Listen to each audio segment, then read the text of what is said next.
Olá, bom dia a todos.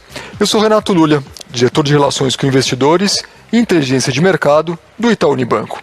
Muito obrigado por participar em nossa videoconferência sobre os resultados do quarto trimestre de 2021. Este evento, transmitido diretamente daqui, da sede do Itaú Unibanco, será dividido em 3 partes. Na primeira, o Milton explicará a nossa performance e resultados referentes ao quarto trimestre do ano de 2021. Já na segunda, com a participação de alguns membros do nosso comitê executivo, apresentaremos o guidance e as nossas expectativas para 2022. E na parte final, teremos a sessão de perguntas e respostas, quando analistas e investidores poderão interagir diretamente com o Milton. Gostaria de passar algumas instruções para o melhor aproveitamento do nosso encontro de hoje. Para quem está acessando pelo nosso site, existem 3 opções de áudio na tela para a sessão de perguntas e respostas. Todo o conteúdo em português, todo o conteúdo em inglês ou no áudio original. Nas 2 primeiras alternativas, contaremos com tradução simultânea. Para escolher a sua opção, basta clicar na bandeira que está no canto superior direito da sua tela. As perguntas também podem ser enviadas por WhatsApp. Para isso, basta clicar no link que está na tela para quem está acessando pelo site, ou mandar uma mensagem para o número 11 94 525 6332. A apresentação que faremos hoje está disponível para download na tela do hot site e também, como sempre, no nosso site de RI. Agora, passo a palavra para o Milton, que está aqui do meu lado, que irá iniciar a apresentação dos resultados de 2021. Milton, é com você.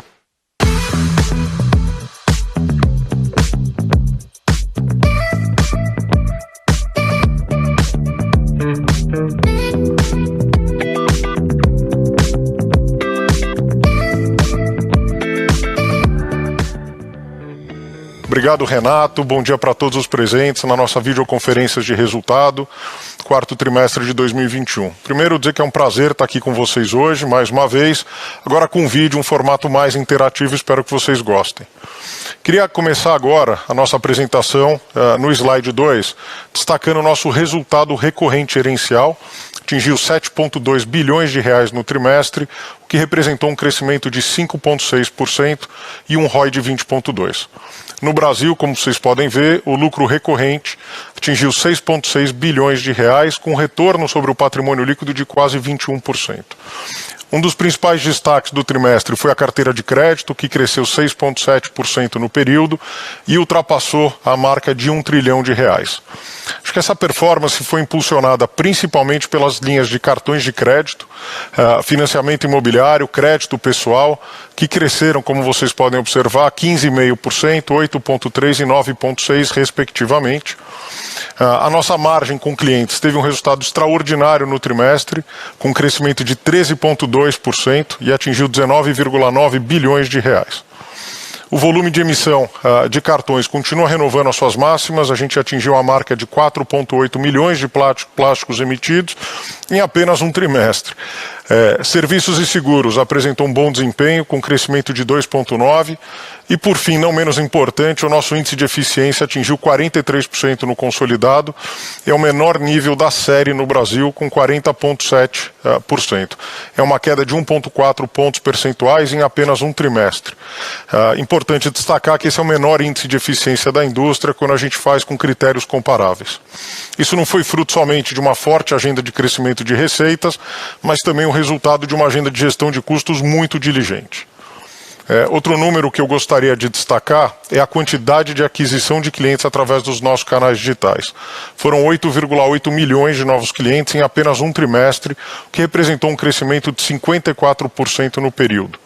Só no IT, para vocês terem uma ideia, praticamente atingimos o nosso ambicioso objetivo de termos 15 milhões de clientes até o final de 2021. Foram 4,7 milhões de novos clientes no quarto trimestre, dos quais 86% não eram correntistas do Itaú Unibanco. Antes de prosseguir com a análise detalhada dos resultados, acho que vale destacar também que a sólida performance de 2021, que inclusive veio acelerando ao longo do ano, está suportada basicamente por 3 pilares muito importantes, e que vocês vão me ouvir falar em todos os calls: centralidade no cliente, digitalização e transformação cultural. né? Acho que todas as nossas iniciativas estão pautadas por esses 3 pilares. Bom, ao longo da apresentação e como tem sido nos últimos trimestres, esse é um ponto que eu vou vir reforçar aqui para vocês. Passando para o slide 3, vou falar um pouco mais de detalhes sobre a nossa carteira de crédito, que no Brasil cresceu 7,9% no trimestre, e a carteira de crédito total, incluindo as demais operações na América Latina, cresceu 6,7% no mesmo período. Se vocês olharem e observarem aqui no canto superior direito, a gente mostra que superamos materialmente as nossas expectativas para 2021, tanto no consolidado quanto no Brasil. Foi um crescimento bem diversificado e sem concentração em nenhuma carteira ou portfólio específico, e acabou contribuindo na recuperação da nossa margem financeira com clientes. Margem essa que a gente já vem crescendo há alguns trimestres consecutivos. Já indo para o slide 4, aqui eu vou abrir um pouco mais a margem com cliente. A média, né, a margem média anualizada subiu 30 pontos base, tanto no consolidado como no Brasil. E olhando na parte de baixo da tela, no core da margem financeira com clientes, a gente cresceu 1,9 bilhão de reais, e incluindo o capital de giro próprio, o crescimento foi ainda maior, de 2,3 bilhões de reais, ou os 13,2 que eu comentei logo no início. Esse foi o maior crescimento trimestral da margem financeira com clientes dos últimos 10 anos. Tá? Se vocês olharem agora no canto superior direito, a gente mostra que, assim como foi no caso da carteira de crédito, a gente terminou o ano de 2021 acima das nossas expectativas, tanto no Brasil como no consolidado. Já indo para o próximo slide, acho que o que vale a pena destacar aqui é a evolução da nossa margem com o mercado. Eu já havia antecipado na divulgação de resultados passada que esse seria um trimestre mais desafiador para essa linha. E nesse quarto trimestre, além de mercados mais difíceis e abertura de taxas de juros, a gente realizou algumas menos-valia, realização de algumas posições importantes para a gestão da estratégia de risco do banco, e lançamos todo esse efeito na margem recorrente. Foi aproximadamente um volume de 550 milhões de reais na margem recorrente no trimestre, o que fez com que a gente tivesse uma performance inferior ao que a gente teve nos trimestres anteriores, sobretudo no Brasil. Ainda assim, no ano, a gente teve uma performance expressiva tanto na América Latina quanto no Brasil, e terminamos próximo do topo das nossas expectativas. Tá? Agora, passando para o slide 6, na receita de serviços e seguros, a gente teve um bom trimestre com crescimento de 2,9%. Vale lembrar que nesses últimos 2 trimestres, a gente não contou com nenhuma contribuição em nossas receitas de participação na XP. Esse resultado já saiu nos trimestres anteriores. E quando a gente compara os números do ano, ajustando as bases para melhor comparabilidade, né, o crescimento de serviços e seguros foi de 7,2%. As nossas receitas de cartões vieram muito bem, como vocês podem observar, não somente na parte de emissão, mas também em adquirência. E conforme eu já tinha mencionado no slide 2, a gente bateu o recorde de emissões de cartões, e o volume transacionado não só foi super forte sazonalmente, como também apresentou um expressivo crescimento de 21,2% quando a gente compara com o mesmo trimestre do ano passado. Esse é um resultado de uma nova prateleira de produtos simplificada, pensada para atender os diversos perfis dos nossos clientes, e o resultado não somente melhorou, como aumentou o volume de transacionalidade, como também melhores níveis de satisfação. Tá? Em administração de recursos, a gente observa uma pequena contração das receitas no trimestre. Isso se deve principalmente aos FIIs de performance, porque a gente sabe que em alguns dos nossos produtos não vieram tão bem como no trimestre anterior. Mercado mais difícil, naturalmente. Porém, no acumulado do ano, a gente teve um ligeiro crescimento. Já na parte de investment banking, não tivemos um trimestre tão bom quanto o passado, boa parte em função da natural desaceleração do pipeline de emissão de ações e follow-ons. Porém, no acumulado do ano, observamos expressivo crescimento de 24,5%, o que nos levou ao melhor ano da nossa história. Com isso, a gente conseguiu manter a nossa liderança nesse segmento, que é ultra competitivo, tanto em ECM, Equity Capital Markets, DCM, Debt Capital Markets e M&A. Já em seguros, acho que vale a pena destacar o crescimento de 10% que a gente teve no trimestre, boa parte impulsionado pelo crescimento dos prêmios emitidos. E eu já vinha falando para vocês que essa operação estava ganhando ritmo, e a gente está bastante otimista com os resultados olhando para frente. Olhando para o acumulado, a gente observa uma pequena queda, que está muito mais relacionada às equivalências patrimoniais que a gente possui em outras empresas do setor relacionadas à nossa própria operação. Já com relação ao guidance, a gente terminou o ano na banda superior das nossas expectativas, tanto no Brasil como no consolidado. Agora, indo para o slide 7, a gente vai observar no slide um aumento do custo de crédito. Mais uma vez, conforme eu venho dizendo para vocês já no trimestre anterior, amplamente esperado, tanto nominalmente quanto no índice relativo à carteira de crédito. Eu antecipei para vocês esse movimento. Isso se deve boa parte pelo fato de que estávamos passando pelas mínimas históricas dos indicadores de qualidade de crédito e é natural uma normalização desses indicadores, ainda mais dado o contexto macroeconômico atual do país. O que vale destacar é que o nosso índice de cobertura cresceu no trimestre, atingiu 241%, e mais do que isso é importante destacar o nível de cobertura da nossa carteira do varejo, que se encontra 35 pontos percentuais acima do nível observado 2 anos atrás. Os indicadores de atraso de curto prazo ficaram praticamente estáveis, uma pequena piora de 10 pontos base, mas com crescimento um pouco maior em pessoa física, também antecipado no call passado. E no NPL 90 dias observamos um comportamento muito semelhante, com aumento no índice de pessoas físicas, mas o índice como um todo permanecendo praticamente estável. Mas acho que nesse caso, com uma melhora de 10 pontos base. Tá? O que eu gostaria de chamar a atenção, e aqui é que esses indicadores não foram beneficiados por nenhuma venda de carteira ativa ao longo de 2021 e, sobretudo, por nenhum consumo de provisões extraordinárias que foram feitas ao longo de 2020.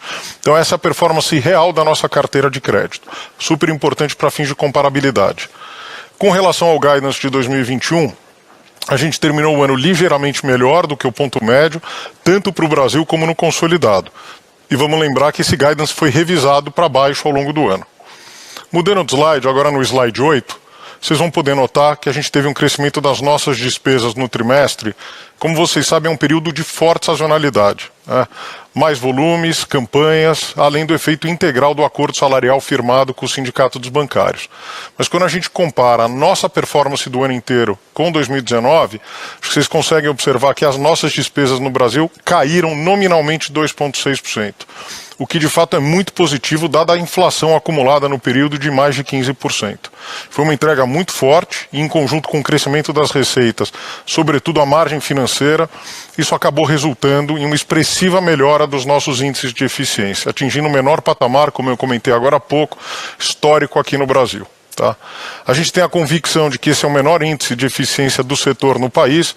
Não só as nossas despesas consolidadas tiveram uma boa performance, como a história é ainda melhor quando a gente decompõe os elementos, né, conforme o quadro aqui na parte inferior do slide. Acho que o mais importante do quadro é a mensagem de que a gente consegue mostrar uma grande diligência em controlar o que a gente chama de custo core, que é o custo de manutenção do banco, sem sacrificar os investimentos para a gente continuar crescendo a nossa operação. Intensificamos aqui os investimentos a cada ano e mesmo assim em 2021 a gente investiu 600 milhões de reais a mais do que no ano passado em tecnologia e 1,3 bilhão nas nossas plataformas de negócio, né? Já o nosso custo core reduziu em 1,6 bilhão de reais, principalmente em função do nosso programa de eficiência, tendo tecnologia como uma das grandes alavancas, conforme eu venho comentando com vocês já nos últimos trimestres. A parte transacional cresce, à medida que as transações e operações crescem, mas eu destaco que os custos unitários estão muito comportados e, em muitos casos, têm até reduzido ao longo dos últimos meses. Falando em relação ao guidance, a gente terminou o ano próximo do ponto médio no Brasil, porém no consolidado terminamos no teto, né? Isso se deve principalmente à variação cambial nas nossas carteiras e nas nossas operações no exterior, conforme eu já mencionei. No slide 9, mostrando que no quarto trimestre, apesar do forte crescimento de crédito e, consequentemente, do RWA, o nosso índice de capital nível 1 aumentou 10 pontos base. Isso se deu naturalmente pelo crescimento do lucro e a rentabilidade no período, que foi mais do que suficiente para financiar a expansão comercial do banco. Acho que antes de entrar nas nossas perspectivas para 2022, queria resumir o nosso ano de 2021. Para mim, a mensagem central é que houve uma evolução relevante no banco, em todos os canais, performance financeira, crescimento na carteira de crédito, nas receitas e no número de clientes. Mais eficiência operacional, como vocês observaram, qualidade de crédito bastante comportada e uma acelerada digitalização muito intensa na nossa operação. Além de, claro, uma importante transformação cultural do banco. A gente começa 2022 com um banco muito melhor do que a gente começou em 2021 e agora no slide 11 a gente começa a demonstrar e passar para vocês as nossas expectativas para o cenário macroeconômico. Teremos desafios importantes no ano, acho que começar pelo PIB, também já venho falando sobre isso, uma vez que esperamos uma queda nominal de 0,5% no ano. Uma Selic que já está rodando em patamares de 2 dígitos e a gente espera que a Selic atinja 12,5% nos próximos meses. Uma inflação que deve começar a convergir para a meta, terminando o ano por volta de 5,5% e um desemprego que deve crescer de 12% para 13,1%. Por fim, espero terminar o ano aqui com câmbio em R$ 5,5 por dólar, com uma volatilidade naturalmente mais intensa ao longo do ano. Passando agora para o slide 12, acreditamos que o banco está muito preparado para enfrentar o cenário mais desafiador, que ficará evidente quando a gente discutir as nossas expectativas para 2022. A ideia aqui não é passar linha a linha, mas eu gostaria de deixar algumas mensagens antes de debater as principais alavancas por trás dos números, juntamente com os meus colegas do Comitê Executivo. Como vocês podem ver, esperamos um sólido e sustentável crescimento de crédito. Margem financeira com clientes terminou 2021 com um bom momento, em conjunto com todo o crescimento de crédito, eventuais mudanças do mix, deve resultar no melhor resultado no ano de crescimento para essa linha. Naturalmente, o custo de crédito deve acompanhar a tendência de crescimento, expansão da carteira e a normalização dos NPLs em patamares inferiores a 2019. E conforme a gente tem dito e totalmente esperado. E para terminar, os custos devem permanecer absolutamente sob controle, apesar do carrego das pressões inflacionárias de 2021, mas com a combinação dessas expectativas, espera conseguir manter os nossos retornos no mínimo em linha com o patamar do quarto TRI de 2021 e sustentavelmente em torno de 20%. Agora eu queria chamar os meus colegas do Comitê Executivo para ajudar a contextualizar tanto as nossas expectativas para o ano, trazendo um pouco mais de detalhes sobre as iniciativas comerciais por trás dos números.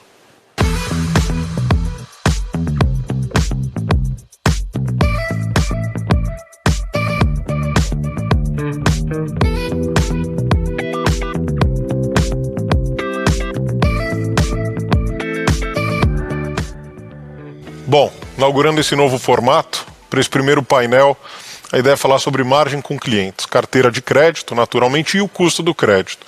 Então, convidei aqui o Matias Granata, o André Rodrigues, o Flávio Souza. Bem-vindos, obrigado pela presença de vocês aqui na nossa videoconferência de resultados. Como vocês sabem, nós esperamos um ano de crescimento saudável para a nossa carteira de crédito, um pouco menos intenso do que foi em 2021, mas com forte crescimento da margem financeira com clientes. Com isso, Flávio e André, gostaria que vocês trouxessem um pouco de detalhes, as principais iniciativas que estão por trás desse crescimento. Flávio, passo a bola para você. Obrigado pelo convite, Milton. Bom dia a todos que estão nos acompanhando. A nossa carteira de crédito no Itaú BBA, ela vem experimentando um crescimento relevante e muito saudável.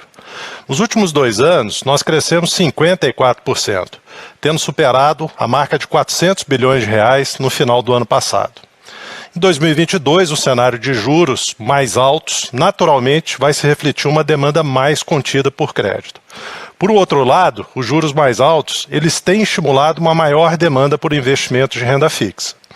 Isso pode intensificar a escolha das empresas, especialmente as maiores, por buscar funding no mercado de capitais local, o que pode ser positivo para a receita de serviços.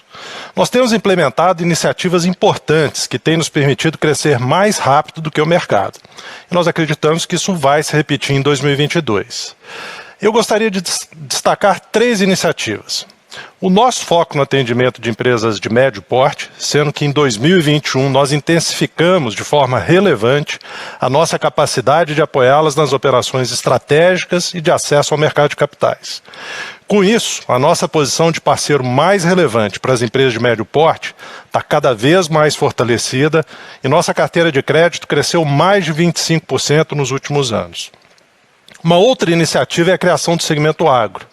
Nós saímos no final de 2019 de uma estrutura com 30 pessoas para fechar 2021 com mais de 300 profissionais espalhados pelo Brasil, dedicados ao atendimento de toda a cadeia agro, e acrescentaremos mais 100 profissionais até o final de 2022. Nossa carteira no agro cresceu mais de 35% ao ano nos últimos 2 anos. Esperamos continuar com uma performance robusta para 2022. Também vale destacar a estruturação de equipes focadas em nichos específicos, como empresas do segmento imobiliário e tecnologia, por exemplo. Essas estruturas, elas nos permitem ter equipes ainda mais especializadas e dedicadas ao desenvolvimento de produtos e soluções adequadas às necessidades e realidades específicas de cada cliente em cada setor. Isso é apenas uma pequena amostra do que estamos fazendo aqui no Itaú BBA e, mais do que oferecer crédito, nós oferecemos a mais completa plataforma de produtos e serviços para os nossos clientes, o que nos coloca em uma posição única para atender às suas necessidades. E esse movimento de transformação, até mesmo em segmentos onde possuímos liderança, ele não é exclusividade do atacado. Não é mesmo, André?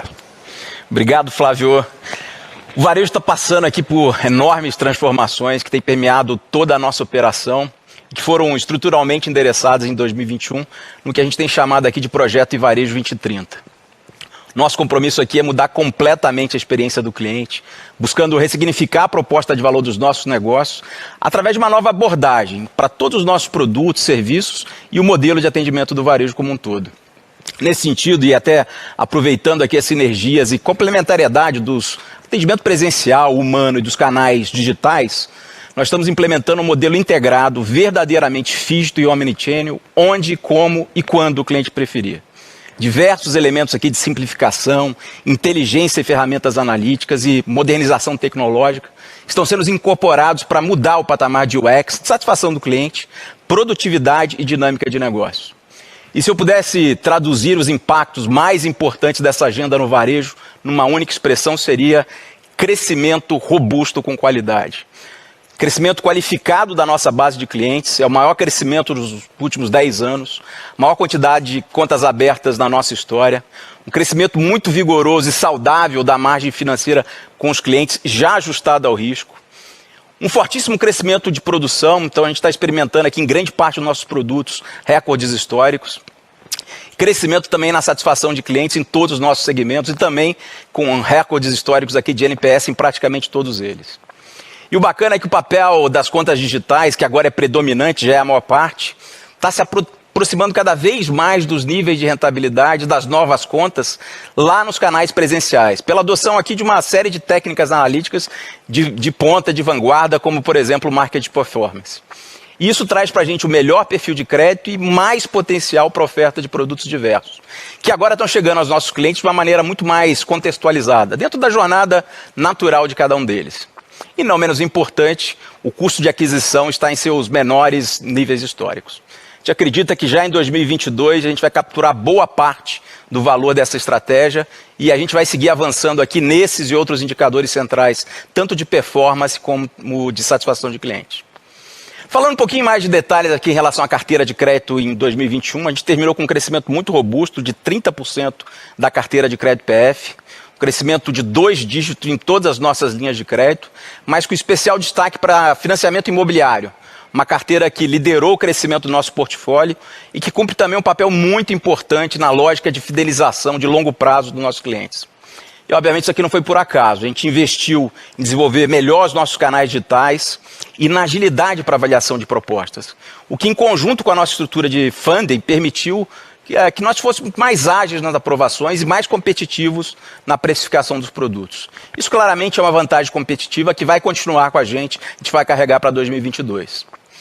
Mudando de tópico aqui, falando do crédito consignado, onde tem uma liderança consolidada em INSS, empresas privadas, com uma participação cada vez crescente aqui dos canais internos da rede de agência, a gente tem, por outro lado, uma enorme oportunidade de crescimento em órgãos públicos, que é o maior segmento desse produto e, por enquanto, a nossa menor carteira. E para capturar essa oportunidade, nossa estratégia para folhas de pagamento em geral e no poder público em particular foi completamente reformulada nos últimos 2 anos. E a gente voltou, inclusive, a participar de leilões de folha de pagamento, tendo importantes evoluções nesse sentido, com destaque para a conquista da folha de pagamentos de Minas Gerais. E o impacto positivo desse movimento já começa a ser capturado de forma mais intensa em 2022, tanto no consignado quanto uma série de soluções inovadoras de produtos e serviços que estão chegando para os nossos clientes pela primeira vez lá em Minas Gerais. Por fim, acho que cabe aqui destacar, assim como foi observado no último trimestre desse ano, que a gente espera para 2022 uma maior demanda por produtos de crédito ao consumo. Cartão de crédito, crediário e até cheque especial. Essa mudança de mix foi um dos importantes fatores aí por trás da recuperação da nossa margem com clientes em 2021 e vai continuar impulsionando o crescimento da nossa margem financeira com clientes a partir de agora. Obviamente sempre observando uma gestão sustentável do nosso portfólio de crédito, bem como respeitando o arcabouço do nosso apetite de risco. E por falar em risco, agora eu passo a bola aqui para o Matias, que vai falar um pouco sobre o nosso custo de crédito. Obrigado, André. Antes de falar sobre 2022, gostaria de resgatar um pouco o discurso que o Milton trouxe mais cedo nessa apresentação. Em 2020, como resultado da pandemia, tomamos ações importantes para auxiliar os nossos clientes a readequarem suas finanças à nova realidade e atravessarem aquele momento mais crítico.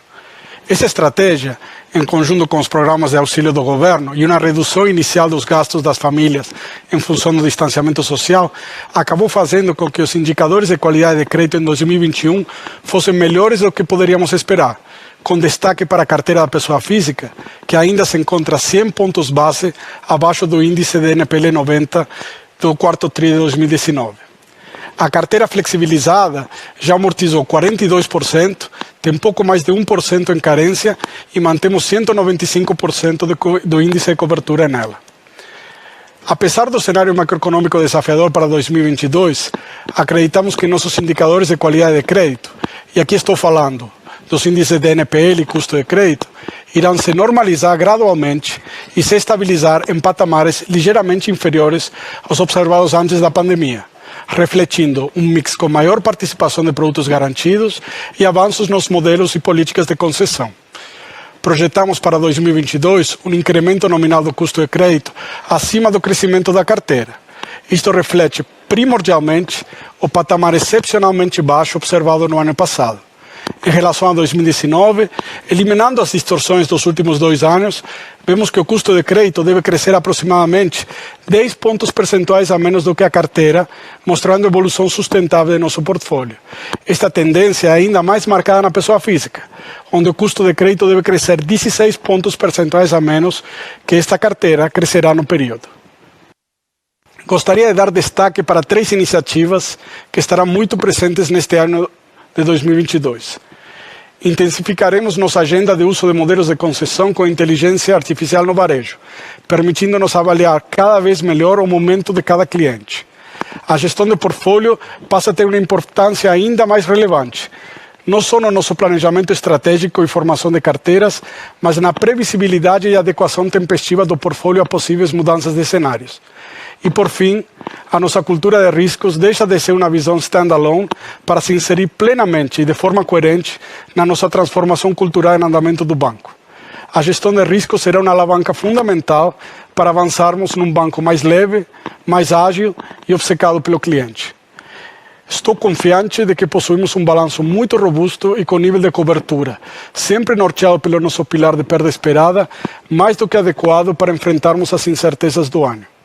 Com isso eu passo a palavra de novo para o Milton. Obrigado. Bom, obrigado pessoal. Como vocês podem ver, 2022 vai ser o ano de crescimento de receitas mais intensos dos últimos 14 anos. Com isso eu me despeço de vocês 3. Obrigado André, obrigado Flávio, obrigado Matias. Eu gostaria de chamar agora o Carlos Constantini e o André Saposnik para se juntarem a mim aqui.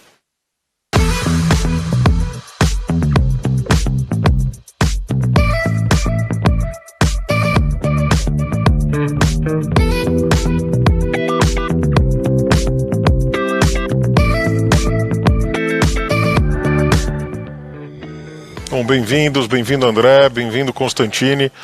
A ideia nesse novo painel é discutir um pouco mais de detalhes com vocês sobre a nossa visão e principalmente o potencial de crescimento da nossa linha de receita com serviços. É um ambiente competitivo intenso, como vocês sabem, e um cenário macroeconômico de menor atividade. André. Obrigado, Milton. Ao longo do ano de 2021, nós tivemos um crescimento bastante agressivo da nossa base de clientes. Na nossa operação de cartões, que é líder de mercado, as vendas de novos cartões em 2021 triplicaram em relação a 2020, ultrapassando a marca de 14 milhões de cartões vendidos, sendo 4 milhões e 800 mil novos clientes somente no quarto trimestre. Esse desempenho só foi possível por uma verdadeira transformação na nossa forma de trabalhar, com uma real integração entre os times de negócio e tecnologia e com um compromisso profundo com o entendimento das necessidades e expectativas dos nossos clientes, atuais e futuros. O IT, nossa carteira digital, que ao longo do ano foi gradativamente se transformando em banco digital, começou 2021 com 3 milhões de clientes. E agora em janeiro nós chegamos à grandiosa marca de 15 milhões. E 85% desses novos clientes não tinham um relacionamento relevante com o Itaú. Toda essa conquista de novos relacionamentos nos permite crescer nossas operações de pagamentos e crescer o Itaú como um todo, na medida em que esses clientes desenvolvem um engajamento crescente conosco. Para buscar essa principalidade, por exemplo, no IT, nós lançamos no ano passado a remuneração de saldos e o pagamento de contas com cartão. Neste ano de 2022, nós continuaremos avançando em amplitude de serviços e aprofundamento da relação, olhando para o público de assalariados e autônomos, por exemplo, e buscando o crescimento sustentado da nossa oferta de crédito. As nossas iniciativas de iPhone para sempre e de Samsung no Itaú já nos trouxeram praticamente R$1 bilhão em volume de vendas, um embrião já bastante relevante para o nosso marketplace. E os clientes vêm respondendo muito bem às ofertas, nos recompensando com o uso cada vez maior do banco. As ofertas de cartões com anuidades grátis são mais do que compensadas pelas receitas de serviços pelo uso desses cartões. Nós esperamos para 2022 um crescimento de volume de mais de 20% na soma de todos os portfólios de cartões. Principalidade no relacionamento é também o tema central das nossas operações de adquirência, cash management e Pix, levando soluções integradas de recebimento aos nossos clientes empresariais. Voltamos a crescer as nossas receitas de adquirência com o volume antecipado aumentando 29% em relação ao ano anterior. E no mundo de e-commerce, nós crescemos incríveis 135% em transações. Hoje, a rede é líder em transações de e-commerce. Essas soluções estão cada vez mais fluidas dentro das operações do banco, assim como o Pix, que hoje já representa mais de 150 milhões de transações mensais. Tudo isso contribuiu para um aumento no fluxo de transações dos nossos clientes de 31%. Isso tudo em 2021. Isso equivale a 17 trilhões de reais processados de maneira segura e eficiente pelo Itaú. Esse fluxo todo de recursos contribuiu para o crescimento de aproximadamente 19% na carteira de crédito das empresas que nós servimos em 2021. O nosso compromisso com o incremento de principalidade também se estende para além do mundo de pagamentos, olhando a jornada completa de cada cliente com o banco. Em linha com os comentários do André Rodrigues no painel anterior, passa não somente por ter a mais completa oferta de produtos e serviços para os nossos clientes, como também significa, em muitos casos, abrir mão do resultado de curto prazo, visando aumentar o relacionamento de longo prazo.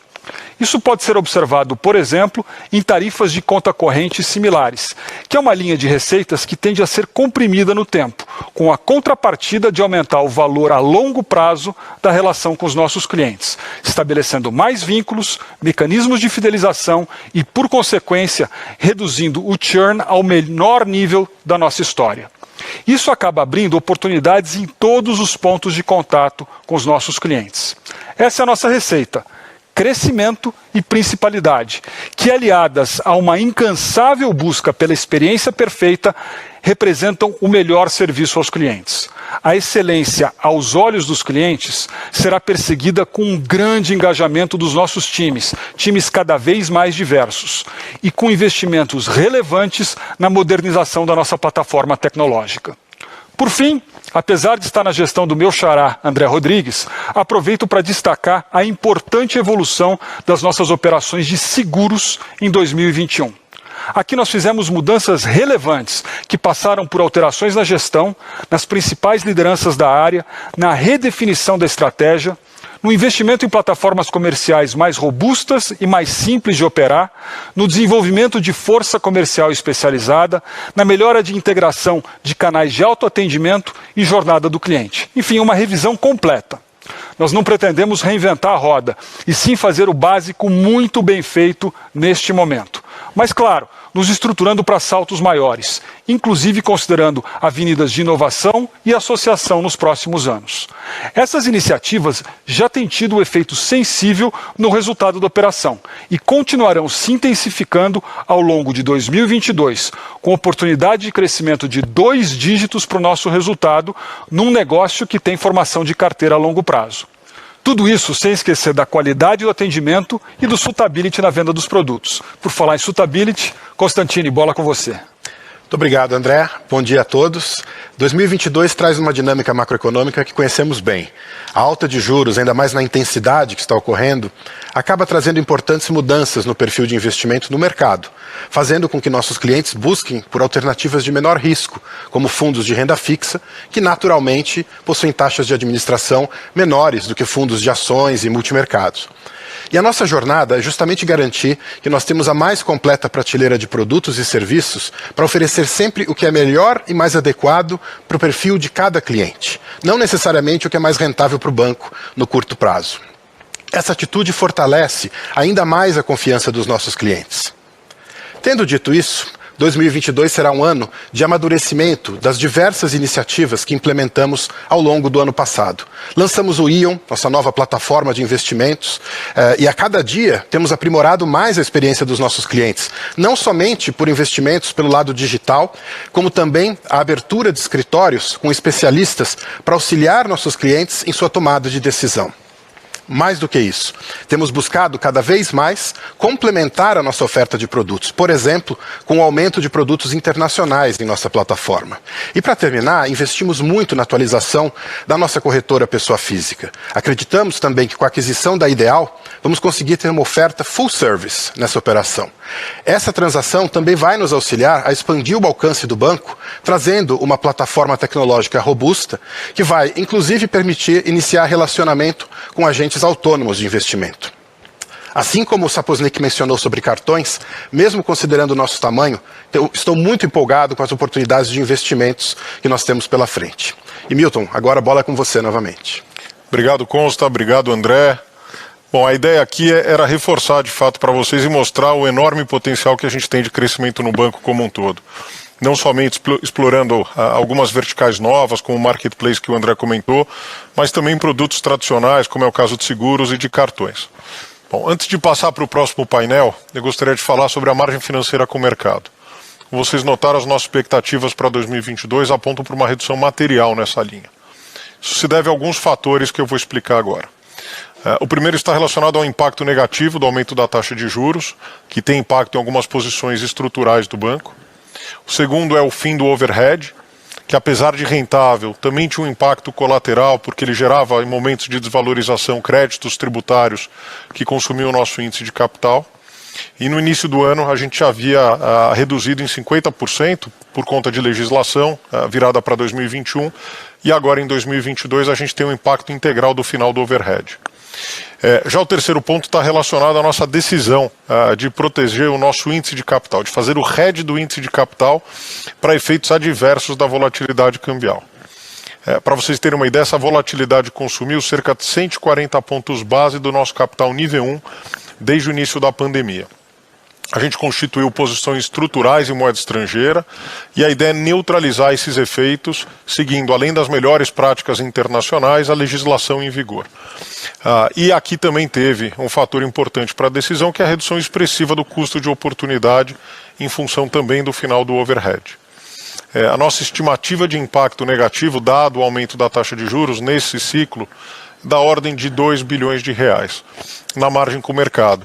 Mas esse efeito já está incluído no nosso guidance para 2022. Bom, agora eu vou partir para o último painel. A ideia é falar de tecnologia e eficiência.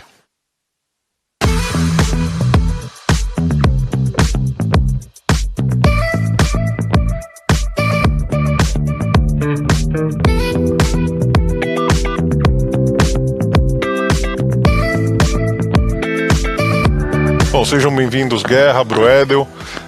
A ideia nesse painel é explorar um pouco mais em detalhes as principais alavancas de eficiência para o banco e como a tecnologia tem sido a grande viabilizadora de boa parte desses nossos projetos. Broedel, se você puder comentar.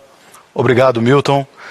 Primeiramente, eu acho importante reforçar que não possuímos um programa de corte de custos, e sim um programa de eficiência, que permeia todos os níveis de nossa organização. Eficiência é uma relação entre custos e receitas, que é medida pelo índice de eficiência. Ou seja, quanto menor, melhor. Buscamos otimizar essa relação por meio da redução de custos, mas também pelo uso mais eficiente dos nossos recursos, gerando maiores receitas. Atuamos de maneira transversal desde 2018, cobrindo todas as áreas do banco, com dezenas de frentes que viabilizaram a importante evolução dos nossos resultados nos últimos anos. Atualmente, temos mais de 1.200 iniciativas de eficiência planejadas, das quais mais de 900 já estão em implantação. Estamos constantemente nos questionando sobre as oportunidades de otimizar e automatizar nossas atividades, fluxos e processos. Mais do que isso, são iniciativas que estão voltadas para o crescimento do banco e de nossas receitas. Em 2022, entregaremos a segunda fase do nosso programa de eficiência e, apesar de toda a pressão inflacionária, isso garantirá a estabilidade dos nossos custos core. Isso significa que todo o crescimento de custos indicado no Guidance deverá vir de investimentos em tecnologia e em negócios, e não no custo de rodar o banco. Assim, esperamos atingir no quarto trimestre um índice de eficiência no Brasil inferior a 40%, que será o nosso menor patamar histórico. Apesar da contribuição para o resultado, nossa abordagem com relação à eficiência tem nos permitido ser mais competitivos na precificação dos produtos e ganharmos mais agilidade na execução, resultando em maior satisfação de nossos clientes. O investimento em tecnologia é o grande viabilizador da eficiência, seja por novas verticais de receita, como o desenvolvimento de novos produtos ou serviços, seja por oportunidade de redução de custos. Agora, passo a palavra ao Guerra para contar o que estamos fazendo na nossa agenda de transformação digital. Obrigado, Broedel. Gente, em 2021, construímos e reforçamos bases importantes que aceleraram a nossa transformação digital, contribuindo para a gente trazer mais eficiência para a nossa operação e uma experiência cada vez melhor para o nosso cliente. Nosso investimento total em tecnologia cresceu 60% nos últimos 2 anos. Esse incremento foi destinado a iniciativas com foco em geração de valor para o cliente, que incluem criação de novos produtos e serviços, evolução de negócios existentes e modernização da nossa plataforma tecnológica. O custo para rodar o banco, incluindo infraestrutura, decresce em termos reais continuamente. Ou seja, aumentamos o investimento absoluto e incrementamos a parcela que é destinada para evoluir nossa prateleira de soluções para o cliente e transformar o banco. Tudo isso refletiu naturalmente na velocidade e qualidade com que a gente consegue operar e se traduziu em benefícios para o banco e para o cliente. Quando falamos de benefícios para o banco, nos referimos ao aumento da nossa capacidade competitiva. Aumentamos de forma importante nossa frequência de entrega de soluções. Hoje realizamos mais de 300 implantações em um mesmo dia. Esse número era menor do que 20 em 2016. Isso implica em melhorias na ponta para o cliente, uma vez que permite que sejamos muito mais rápidos na identificação do que ele precisa, na entrega da solução e na criação de valor. Nosso Pix é um exemplo que mostra como investir em tecnologia contribui para aumentar a nossa competitividade e melhorar a experiência do cliente. Somos a instituição com maior participação no volume de transações e há 6 meses ocupamos o topo do ranking do Banco Central em questões relacionadas à disponibilidade e performance de nossa plataforma. É importante destacar, ainda que crescemos em velocidade de entrega e inovação sem descuidar de qualidade. Nos canais digitais, operamos em patamares que são benchmarking de mercado, mantendo a disponibilidade de 99,5% nas principais funcionalidades em 2021. E reduzimos em 95% o número de incidentes de alta criticidade nos últimos 5 anos. Sabemos ainda que tem muitos desafios pela frente. A demanda por novos produtos e serviços para oferecer a melhor experiência para o cliente e solucionar suas dores é exponencial em um mundo cada vez mais digital. E a forma que encontramos de fazer isso se traduz em 2 alavancas principais. A primeira é a construção de uma plataforma tecnológica muito flexível e componentizada, projetada para evoluir e que permite inovar, experimentar e escalar mais rápido. E a segunda é a adoção de uma metodologia de trabalho que não gera desperdícios, com times multidisciplinares, práticas de gestão de produtos e foco no mesmo objetivo, o de entregar valor para o cliente. Em relação ao primeiro ponto, já temos 1/4 do banco modernizado e até o final do ano a gente deve chegar em 50%. Lembrando que o foco aqui é priorizar o que gera valor para o cliente. E olhando com esse critério, podemos dizer que praticamente 80% do que é mais importante vai estar dentro desses 50%. Inclusive a decisão do que modernizar primeiro é totalmente pautada nisso. Em relação à segunda alavanca, vamos finalizar até o fim deste ano a migração para o modelo de comunidades integradas, o que deve totalizar 21 mil pessoas atuando nesse modelo. Claro que essas alavancas só giram com capital humano suficiente e com os conhecimentos necessários. Pensando nisso, aumentamos em cerca de 3 mil pessoas o time de tecnologia em 2021 e investimos fortemente em treinamento e programas de capacitação. Estruturamos, inclusive, o maior programa de capacitação em AWS da atualidade e já somos a empresa com mais pessoas certificadas na América Latina. Acreditamos muito que essa tríade composta por uma plataforma tecnológica moderna, um modelo de trabalho eficiente e as pessoas certas nos lugares certos formam a base da nossa transformação digital, nos tornando uma empresa cada vez mais centrada no cliente. Bom, obrigado Guerra, obrigado Broedel. Acho que como vocês puderam escutar, a gente começou 2022 com um banco muito melhor do que no ano anterior, crescimento robusto de receitas e com controle de custos super relevante. Acho que com isso terminamos a nossa apresentação. Vou chamar agora o Renato de volta para me ajudar com a sessão de perguntas e respostas.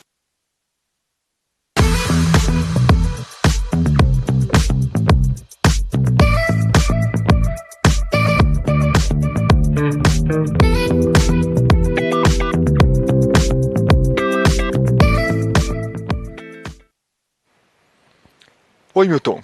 Pronto para a terceira parte? Agora perguntas e respostas? Vamos lá. Renato.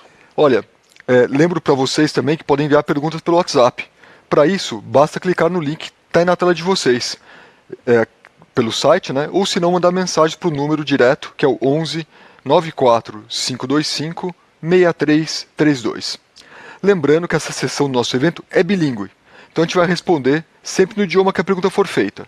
Se vocês precisarem de tradução, tem opções do áudio em português ou inglês, bastando clicar na bandeirinha que vocês querem ouvir o seu áudio, tá?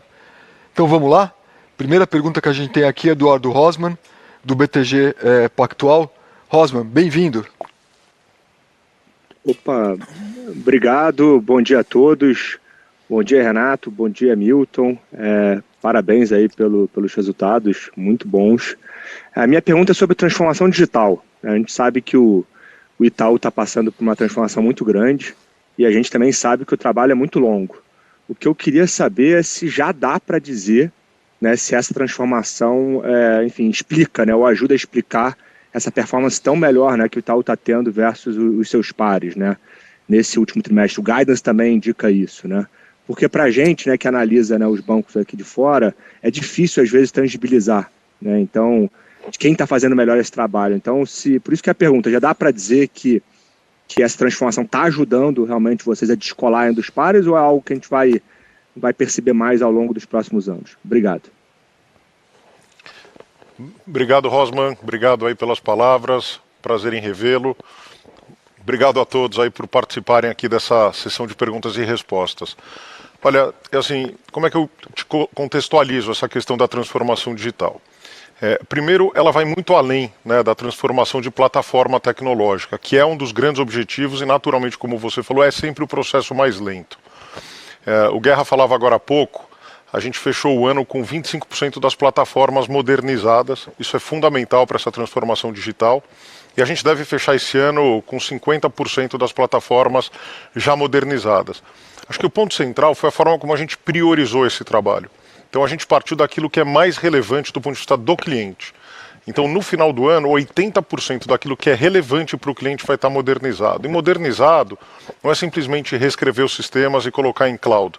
É realmente fazer uma plataforma nova, full stack, com o que tem de mais moderno em tecnologia, com time to market realmente que coloca a gente num outro patamar e numa outra capacidade de entrega. Depois tem uma questão relevante, e eu tenho falado muito, e vocês ouviram aqui agora há pouco, é a transformação cultural. Para mim é um grande enabler, né? É quem de fato ajuda a gente a potencializar a transformação digital. A gente defende muito o conceito de que um banco digital não é um banco remoto, né? Um banco digital é um banco que pensa rápido, que tem tecnologia de ponta, que entende as dores do cliente e reage às necessidades com a velocidade que o cliente espera. Né, que tenha um processo muito mais leve de decisão, que a gente evolua o nosso modelo de comando e controle. A gente fala muito da nossa cultura ambidestra, né, de preservar aquilo que é muito relevante e que a gente entende ser um diferencial comparativo do banco, mas também avançar numa cultura e num mindset bem diferente. Então, um ambiente muito mais leve, menos hierárquico. A gente eliminou layers aqui na administração e tem funcionado de forma muito importante. Mais autonomia na ponta, mais tolerância ao erro, capacidade de começar pequeno, inovar, aprender, errar e construir junto com o cliente. Então, aqui a gente tem uma série de indicadores que a gente acompanha. Alguns são indicadores objetivos, outros são indicadores mais qualitativos. Eu diria que em 2021, esse não é um processo que começou no ano passado, a gente já vem falando de modernização de plataforma, esse é um processo que vem acontecendo, a gente aprofundou bastante ele ao longo de 2021 e a transformação cultural tem acelerado bastante isso.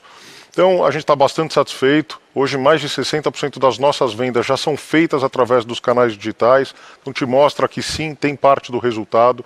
A gente, com o investimento que a gente tem feito em tecnologia, a gente mais do que dobrou o time nos últimos anos. A gente está com 13, 14 mil pessoas na área de tecnologia. É um volume muito expressivo, isso já está ali contido no nosso guidance do ponto de vista de DNDJ, né, despesa não decorrente de juros. Então mostra que a gente tem sido capaz de investir em tecnologia, investir em processos, em melhoria de produtividade, ganho de escala, automação sustentada. Isso tudo tem deixado o banco mais leve, mais eficiente, mais capaz de competir do ponto de vista de preço também na ponta. E os indicadores que a gente tem acompanhado estão todos dentro ou acima do plano. Tá? Então acho que o 2022 vai ser um ano muito importante para esse avanço. E do ponto de vista de dados, a gente fez um trabalho, uma revolução na infraestrutura de dados do banco. Então a parte de saneamento e de infraestrutura, a gente termina 2021 com ela muito bem solidificada e o ano de 2022 a gente vai ter um avanço relevante do ponto de vista de gestão de dados, o que vai ajudar a gente a ser muito mais veloz na tomada de decisão, interpretar a necessidade de cada cliente, muito mais do que a necessidade de um segmento específico. Então tem avanços importantes, muita lição de casa para fazer, você tem razão, é um processo longo, mas a gente está super animado, não só com os avanços que o banco teve, mas como os resultados que isso tem propiciado. Obrigado, Milton. A gente tem aqui uma lista de perguntas grande já, então aqui seguindo a ordem. A próxima pergunta é para o Jörg Friedman, do Citi. Muito obrigado pela oportunidade. Tudo bom, Renato? Tudo bom, Milton? Parabéns, também ecoo aí as palavras do Rosman, parabéns pelos resultados. Eu não vou perguntar muito do operacional, nem do guidance, porque acho que ficou bastante claro, bastante limpo essa mensagem. Eu queria entender um pouco, se possível, sobre a visão de vocês para subsidiárias no exterior, mais abrangente do que isso, da estratégia no exterior. Vocês estão chegando muito próximos aí do custo de oportunidade no Chile. Foi uma transformação longa, acho que ainda está a caminho, mas que agora está caminhando muito bem. E vocês, no passado recente, acho que falaram de forma bastante contundente das dificuldades e desafios de vocês estão de fora, principalmente dadas as questões tributárias no Brasil. Mas, concomitante a isso, apareceu um ativo premium no México, que é um mercado super interessante. Então, eu queria entender se vocês têm interesse de continuar essa expansão ou qual que vai ser a visão das subsidiárias remanescentes no exterior. Obrigado. Obrigado, Jörg, prazer em revê-lo também, obrigado aí pelas palavras.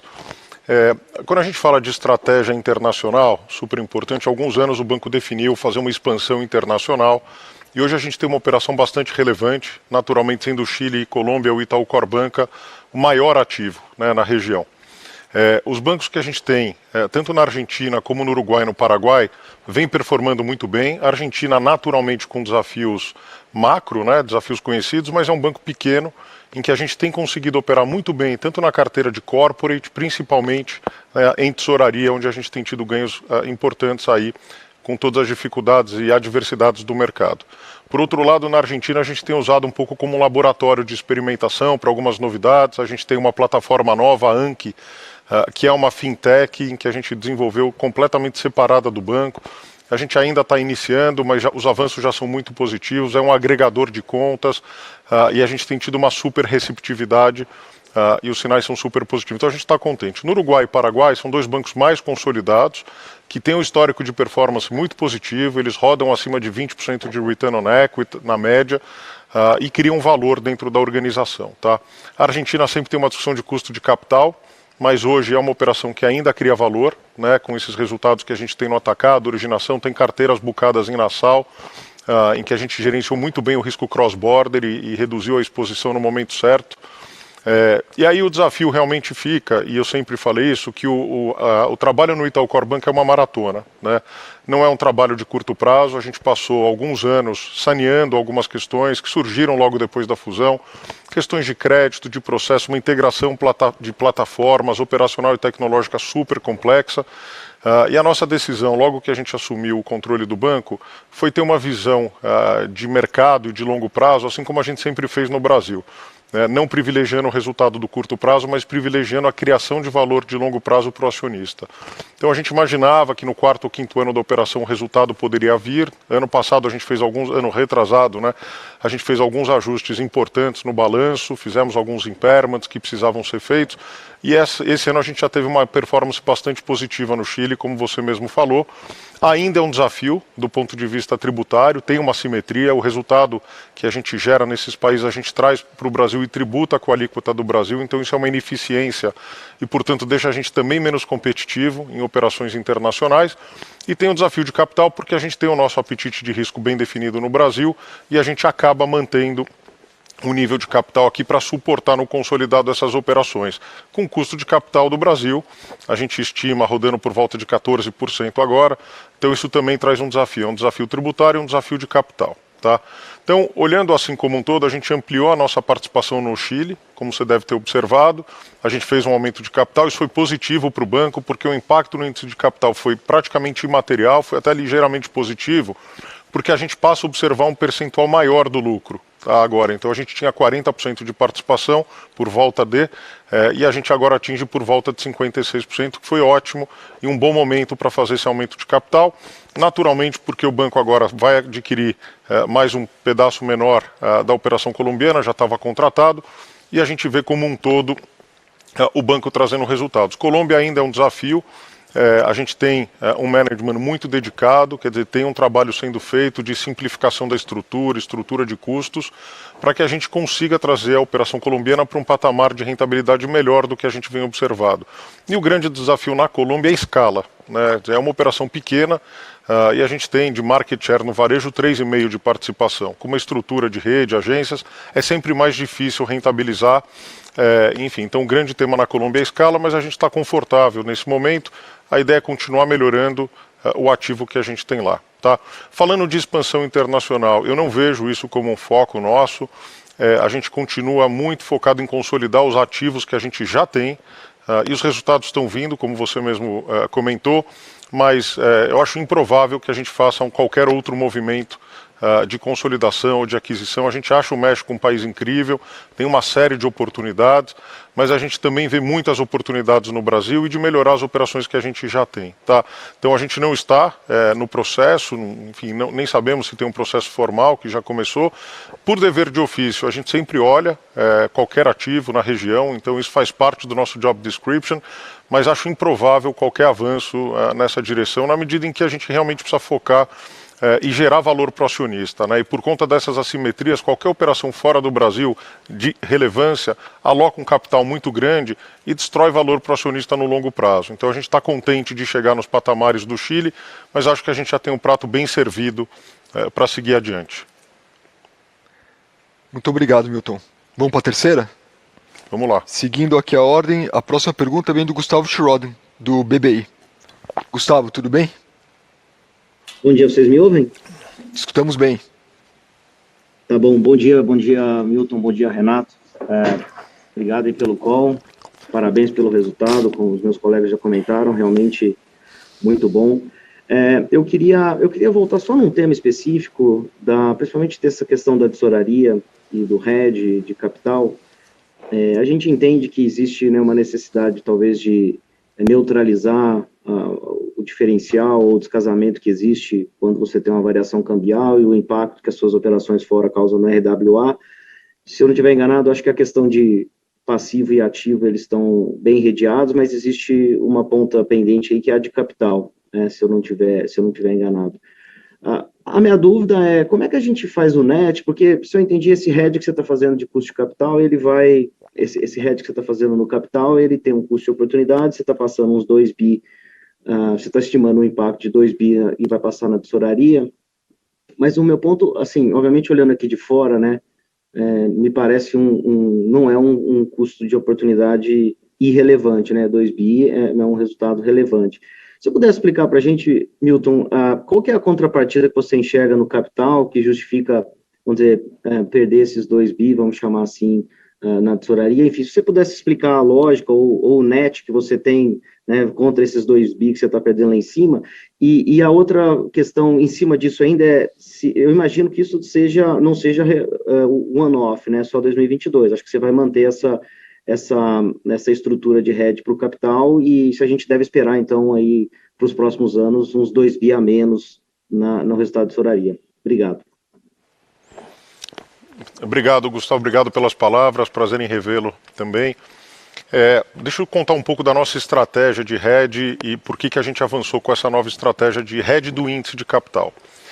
No passado, a gente sempre fez o hedge, no fundo, todo o patrimônio que a gente tem dos bancos no exterior, a gente trazia de volta para o Brasil através de instrumentos de derivativos, fazendo os hedges, como se o capital que foi, ele voltava e ficava sempre em reais.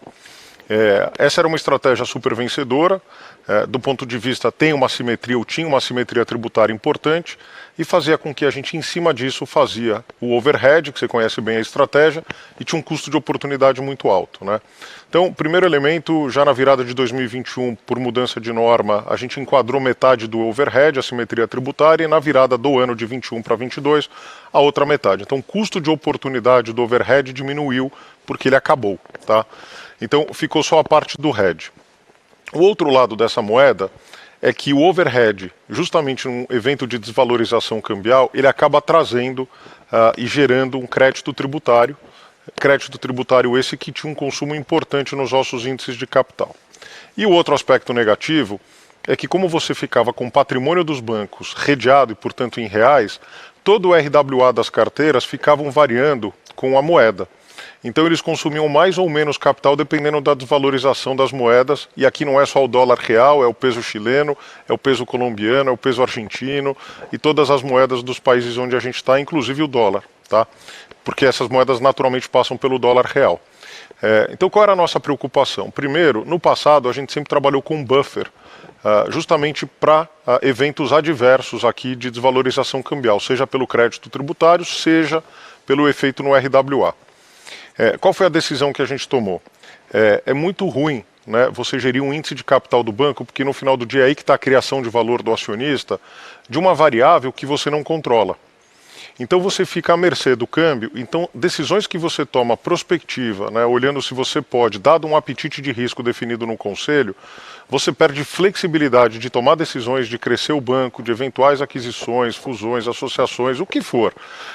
Você perde um pouco dessa flexibilidade na medida em que o seu índice de capital ele é volátil, né, e você não controla. Quando a gente olha num período aqui, a gente perdeu 140 pontos, né, de índice de capital principal, Tier 1. Né, só para você ter uma ideia, 140 pontos é mais ou menos 14 bi de lucro que a gente precisa gerar para recompor esse capital. Então são números muito expressivos, tá? Então qual foi a decisão que a gente tomou? Primeiro, fim do overhead, então custo de oportunidade. Segundo, boas práticas internacionais. Quando a gente olha os bancos fora do Brasil, que são multinacionais, todos eles fazem o hedge do índice de capital. É que no Brasil a gente tem um efeito aqui que é o custo de oportunidade em função da taxa de juros. A gente estimou da ordem de 2 bi em função desse aumento de juros que a gente está observando. Num ciclo de normalização, né, de juros, deve ser um custo menor. Mas o outro lado da moeda é muito relevante, né, porque a gente está trocando margem com o mercado por margem com o cliente. E esse eu acho que é o ponto central da decisão. Por quê?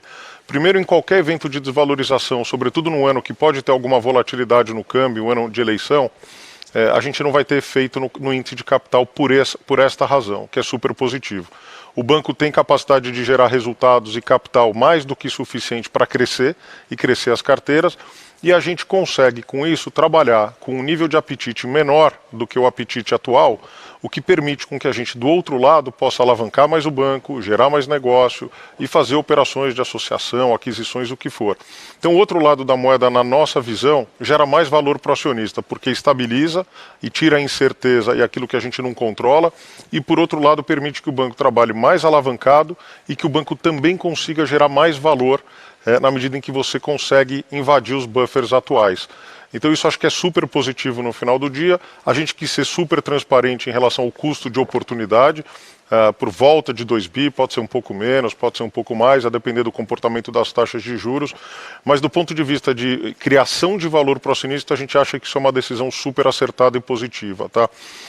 Obviamente é uma estratégia de hedge, estratégias podem mudar no tempo, mas a nossa intenção neste momento principalmente é manter esse índice de capital redeado, principalmente em função de incertezas que podem vir aí pela frente. Obrigado, Milton. Obrigado, Gustavo. E já pulando direto para a próxima, que a fila aqui está grande.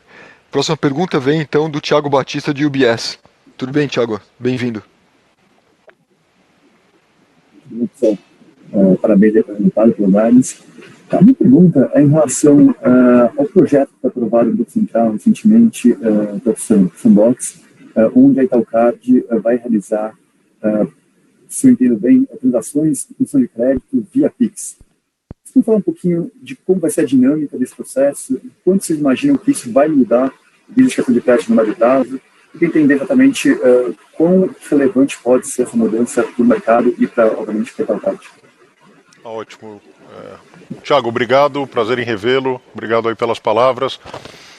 O Pix Crédito tá no Sandbox, a gente está numa fase de conceituação ainda, tá? Então, do ponto de vista de como ele vai funcionar, detalhes, estrutura, a gente ainda não tem isso muito definido, tem trabalhos sendo feitos nessa direção.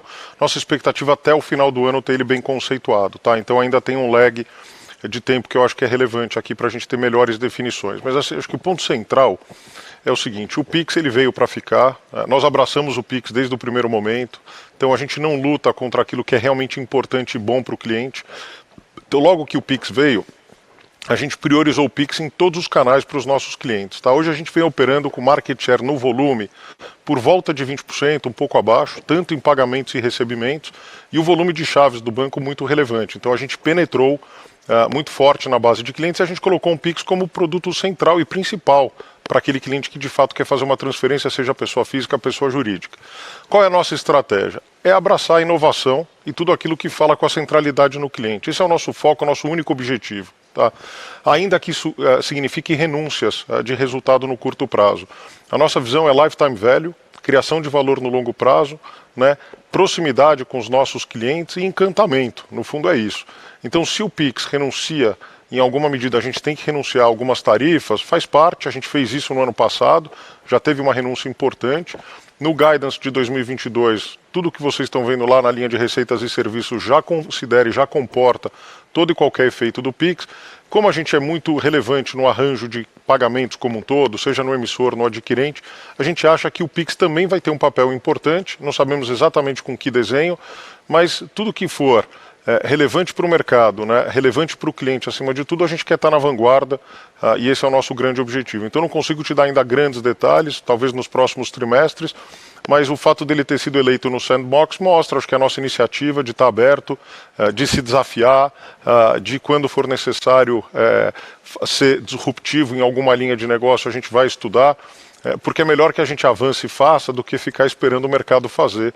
Né? E mais uma vez, se é bom para o cliente, tem que ser bom para o banco. Tá? Esse acho que é o nosso ponto central. Perfeito, Milton. Obrigado. E a próxima pergunta, direto lá em Nova York, Mário Pierre, do Bank of America. Tudo bem, Mário? Bom dia. Vocês me ouvem? Muito bem. Boa. Obrigado aí pela oportunidade, parabéns pelo resultado. Milton, a pergunta mais específica é sobre XP. Vocês têm aí a obrigação agora de comprar as ações da XP, um preço que parece muito atrativo. Queria entender um pouco aí a estratégia de vocês, quando é que vocês vão executar essa compra e o que vocês vão fazer com as ações? Tudo bem, Mário, obrigado aí pela pergunta, prazer em revê-lo também. Bom, deixa eu te falar, primeiro, você conhece bem o processo, essa é uma compra e venda que foi negociada lá em 2017, no momento da transação que a gente fez com a XP, e o que a gente precisava esperar efetivamente eram duas coisas. Primeiro, a aprovação do regulador, do Banco Central do Brasil, essa aprovação já veio, falta uma outra aprovação regulatória menor, mas que virá aí nos próximos dias, são mais formalidades. Mas o ponto central era esperar o resultado de fato de 2021, porque como você sabe, a gente negociou uma compra na época de 12,5%, hoje, depois dos aumentos de capital, a gente está falando de 11,38% da XP e a gente negociou 19 vezes lucro de 2021. O resultado da XP saiu essa semana, então em cima disso agora a gente está calculando e batendo com a XP os valores, né, qual é o valor exato, como é que a gente chega no preço, para a gente formalizar isso nos próximos meses. Então a nossa expectativa em que mais, talvez 30, 60 dias, estimativa, né, assim, a gente possa concluir essa compra e venda. Então eu acho que do ponto de vista de processo, de aprovação, tudo feito. É uma operação naturalmente, dado o tamanho dela, não estratégica, né, até porque o banco no passado tomou a decisão justamente por não ter o controle de fazer o spin-off e entregar para os acionistas. A gente ainda não tomou a decisão, primeiro a gente quer efetivar a compra, para daí discutir e entender quais são os próximos passos e o que a gente deve fazer com essa participação. Esse é o nosso foco agora, concluir, para daí estudar quais são os próximos passos, tá? Então é por aí que a gente deve avançar. Obrigado, Milton. Now the next question comes from Jeff Elliott, from Autonomous. Just reminding people that you can choose whatever language you want to... A próxima pergunta vem do Jeff Elliott, da Autonomous. Se você quiser ouvir a tradução em português, é só clicar no idioma da tradução. Se quiser ouvir o áudio original em inglês, é só escolher essa opção. Jeff, bem-vindo. Olá, obrigado por responderem minha pergunta. A margem financeira com os clientes. Você pode falar sobre as peças que ainda vão entrar nessa questão, os mix, os spreads, a concorrência, as taxas de juros e esse crescimento maior, essa margem financeira maior do que esperada, como é que isso acontece? Obrigado pela sua pergunta.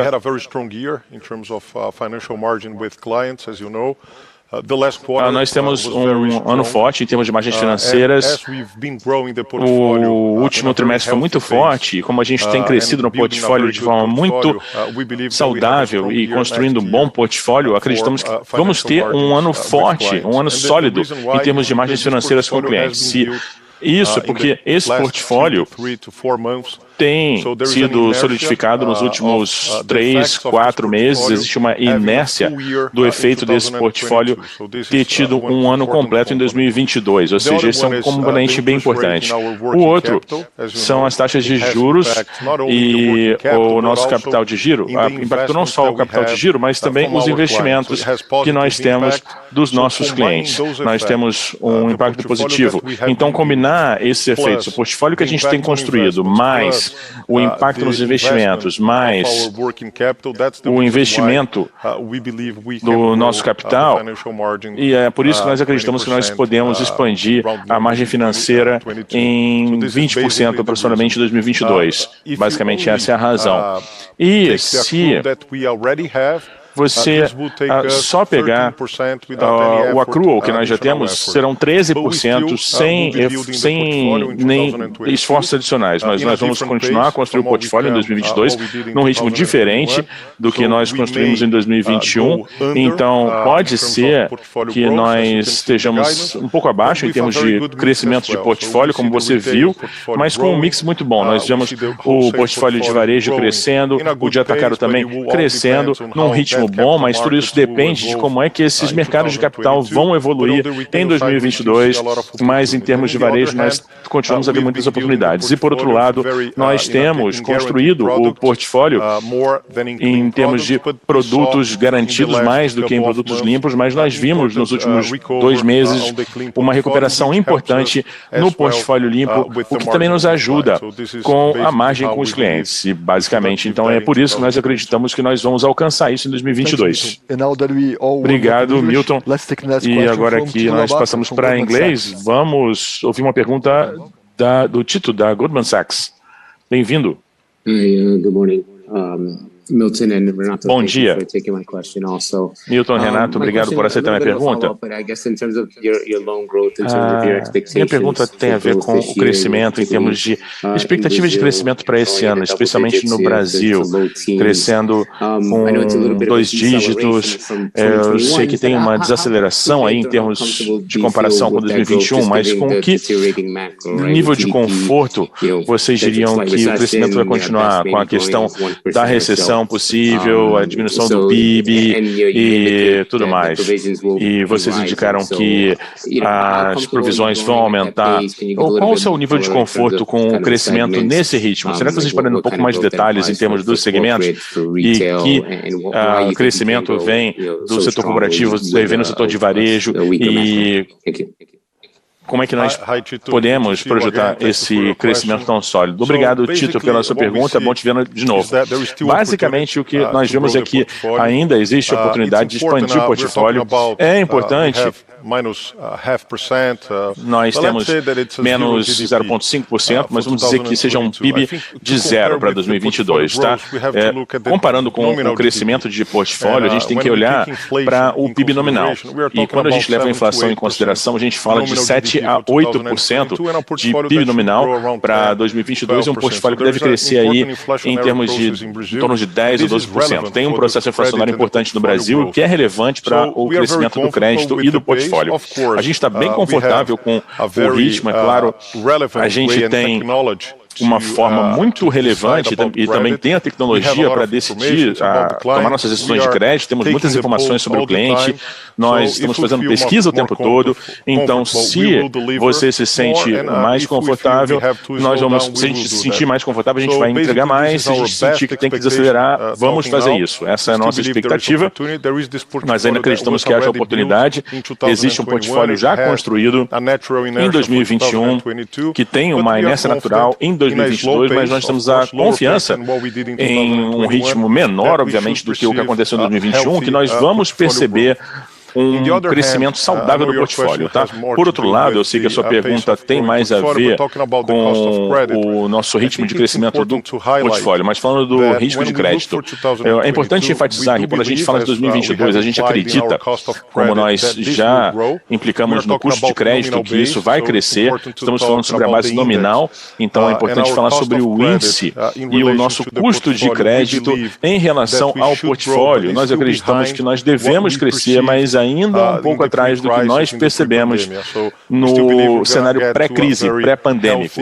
Então, nós vamos chegar a uma relação muito saudável em termos de custo de crédito e portfólio. Isso é importante. Nós estamos diminuindo o ritmo, então tem um impacto no índice, embora nós acreditemos que nós devamos ter um portfólio saudável no final do ano. Em termos de cobertura, a mesma coisa. Nós acreditamos que nós vamos manter um nível saudável de cobertura e também o nível, as taxas de atraso devem aumentar. Nós dissemos que nós vamos ver um crescimento aí nas nossas taxas de atraso. Isso acontece no nosso portfólio nesse trimestre, mas ainda vamos ver esse aumento da taxa. Ela vai crescer um pouco, mas vai se estabilizar no fim do ano, e esse é a nossa projeção. Ainda estamos muito confortáveis sobre a dinâmica de retorno de risco desses portfólios. E nós também temos estado engajados com o cliente, temos aumentado o valor de tempo de vida do cliente, e em 2022 nós estamos falando de construir um portfólio a longo prazo e melhorar a nossa relação e o valor de ciclo de vida do cliente. Thanks, Milton. Obrigado, Milton. A próxima pergunta, eu já ia falar inglês aqui, né? Próxima pergunta em porto alta é do Henrique Navarro, Santander. Tudo bem, Henrique? Se quiser fazer inglês também, tudo bem. Tudo bem. Tudo bem. Obrigado. Bem, obrigado pela oportunidade e parabéns por esse formato, tá? Ele é bem mais leve, bem mais dinâmico. Desculpa voltar nesse tema de novo. Muita gente está falando de crédito, mas desculpa voltar nesse tema de novo. Eu entendi a questão, a explicação do movimento inicial, etc, etc. Mas, assim, o Itaú talvez tenha sido um dos primeiros bancos a ter uma expectativa de PIB negativa para 2022, menos 0,5. No terceiro TRI, a mensagem que vocês passaram foi uma mensagem de cautela, né, de que o cenário estava desafiador, etc. E mesmo assim, vocês entregaram um número que foi completamente acima do que o mercado esperava em crescimento de crédito, no quarto TRI, com margem de clientes muito forte. E o guidance para 2022, realmente é um guidance que está completamente acima da expectativa do que eu imaginava. Assim, quando eu olho o guidance que foi colocado, ele não casa com uma mensagem de cautela para 2022. E, ao mesmo tempo que a gente olha o nível de provisões, é um crescimento muito forte. Então, talvez a gente possa fazer a leitura de que, sim, é arriscado, mas eu estou conseguindo monitorar meu risco e eu vou correr riscos maiores e retornos maiores. Por isso, talvez, que a provisão esteja tão alta. Quando a gente olha, vocês sabem, né, aquela pesquisa da Febraban que estava falando em 6,5% de crescimento de crédito para 2022, né, parece que tem um descompasso muito grande entre o que alguns players estão vendo para o ano de 2022 em termos de risco e o Itaú. Eu achava que o Itaú estava numa ponta conservadora. O guidance, que eu achei muito bom, by the way, ele é um guidance que aponta de que, olha, eu estou conseguindo gerenciar o meu risco e o meu retorno. Mas eu sei que vocês já explicaram bastante sobre isso, mas se puder talvez dar um pouco mais de luz nessa questão de o Itaú está vendo algo diferente do mercado, e realmente o cenário é perigoso, vocês estão sabendo e vocês estão escolhendo pisar com cautela. Se vocês pudessem explicar um pouco mais essa dinâmica de por que esse crescimento fora da questão inicial e o risco que vocês estão tomando e por que isso está resultando num crescimento tão forte na provisão. É isso. Tá bom. Então, Henrique, obrigado, prazer em revê-lo. Eu acho importante a sua pergunta para esclarecer alguns aspectos, tá? Primeiro, eu acho que tudo depende da base de comparação, tá? Então, alguns aspectos que eu acho que são super relevantes. O primeiro deles é que em 2020 e em 2021 são 2 anos muito difíceis do ponto de vista de comparabilidade quando a gente volta para um ano em regime, tá? O que eu quero dizer com isso? 2020 a gente teve estímulo monetário, estímulo fiscal, todo auxílio emergencial e a pandemia, naturalmente com lockdown intenso, em que as pessoas pararam de consumir, o que fez com que menos consumo, mais estímulo, auxílio emergencial, estímulo para as companhias e juros muito baixos, a capacidade de repagamento das pessoas aumentou muito. Então a gente jamais imaginava, acho que nenhum de nós, se eu te dissesse que a gente imaginava que isso fosse acontecer, não é verdade, que a gente observar em 2021 uma queda tão importante dos índices de atraso e da PDD, tá? Quando a gente chegou lá em 2020, a gente fez um volume razoável de provisões antecipadas, né, as tais provisões complementares, provisões que estão intocadas de lá até hoje, tá? Então a gente fez provisões esperando um cenário mais adverso, cenário esse que não se materializou em 2020. E 2021, ele é um pouco uma continuidade desse cenário, tá? Como em 2020 teve menos volume de contratação de crédito, né, e teve essa poupança acumulada, em 2021 a gente também percebeu índices de inadimplência em patamares muito baixos, tá? Então, olhar 2020 e 2021 e olhar o relativo de 22 não é uma boa métrica, por isso que a gente sempre volta para 2019 para tentar traçar um histórico um pouco mais longo, tá? Esse é o primeiro aspecto. O segundo aspecto é que a gente vê uma normalização gradual da inadimplência, né? É assim que a gente está observando. Então, no último TRI, se vocês observarem aqui pelos nossos números, vocês vão ver que as carteiras continuam bem comportadas, embora a gente já veja um atraso, tanto no 15 a 90 como no over 90 na pessoa física, tá?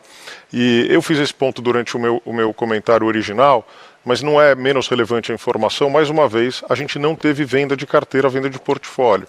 Isso não significa que a gente não fará um dia, mas o fato é que a gente não tem usado desta alavanca que traz efeitos, embora possa trazer algum efeito econômico, mas o grande efeito aparece no indicador de atraso, tá? Então o nosso indicador de atraso ele é realmente bem puro, isso é importante. Depois tem um outro aspecto, que a gente teve uma carteira flexibilizada relevante, né, em 2020 no nosso programa Travessia, e a forma como a gente lidou com os nossos clientes, de dando prazo, colocando parcelas que cabiam no bolso, tem se mostrado super acertada. Então, a adimplência dessa carteira está muito boa. Para você ter uma ideia, o Matias falava agora há pouco, a gente reduziu em 42% uma carteira flexibilizada que foi feita em 2020. Né? A gente chegou a ter mais de 54 bilhões de reais de carteira flexibilizada, a gente está falando de 31 bi nesse momento, com índices assim super saudáveis. E a carteira clean, grande parte dela já foi amortizada. Né? O que fica no final são as carteiras garantidas que tem um bom LGD, um bom loss given default, um bom recovery no tempo. Então, isso é um lado do portfólio. Então, quando a gente olha para o ano que vem, quer dizer, carteira crescendo, se a gente olhar aqui os últimos 2, 3 anos, a gente cresceu mais de 40% a carteira de crédito do banco. Então, é natural que o custo do crédito venha no tempo. A gente trabalha com modelo de perda esperada, isso antecipa provisão no ciclo, você sabe bem disso, e o accrual, a margem das carteiras, vem no tempo. Então tem um descasamento temporal também, que na medida que você começa a arrefecer, a perda esperada chama menos, mas as margens elas vêm. Então isso aqui é o fenômeno que a gente está observando em 2022. A gente sim, e eu já tinha essa cautela e tinha falado para vocês no último call, a gente continua com cautela.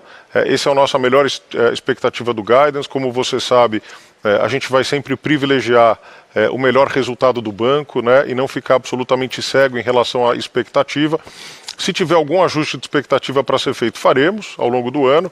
Não é o espírito, né? Quer dizer, mas isso é possível. E se tiver, como a gente fez em 2021, a gente reduziu, por exemplo, o custo do crédito, a gente mexeu nas linhas de custos no ano anterior.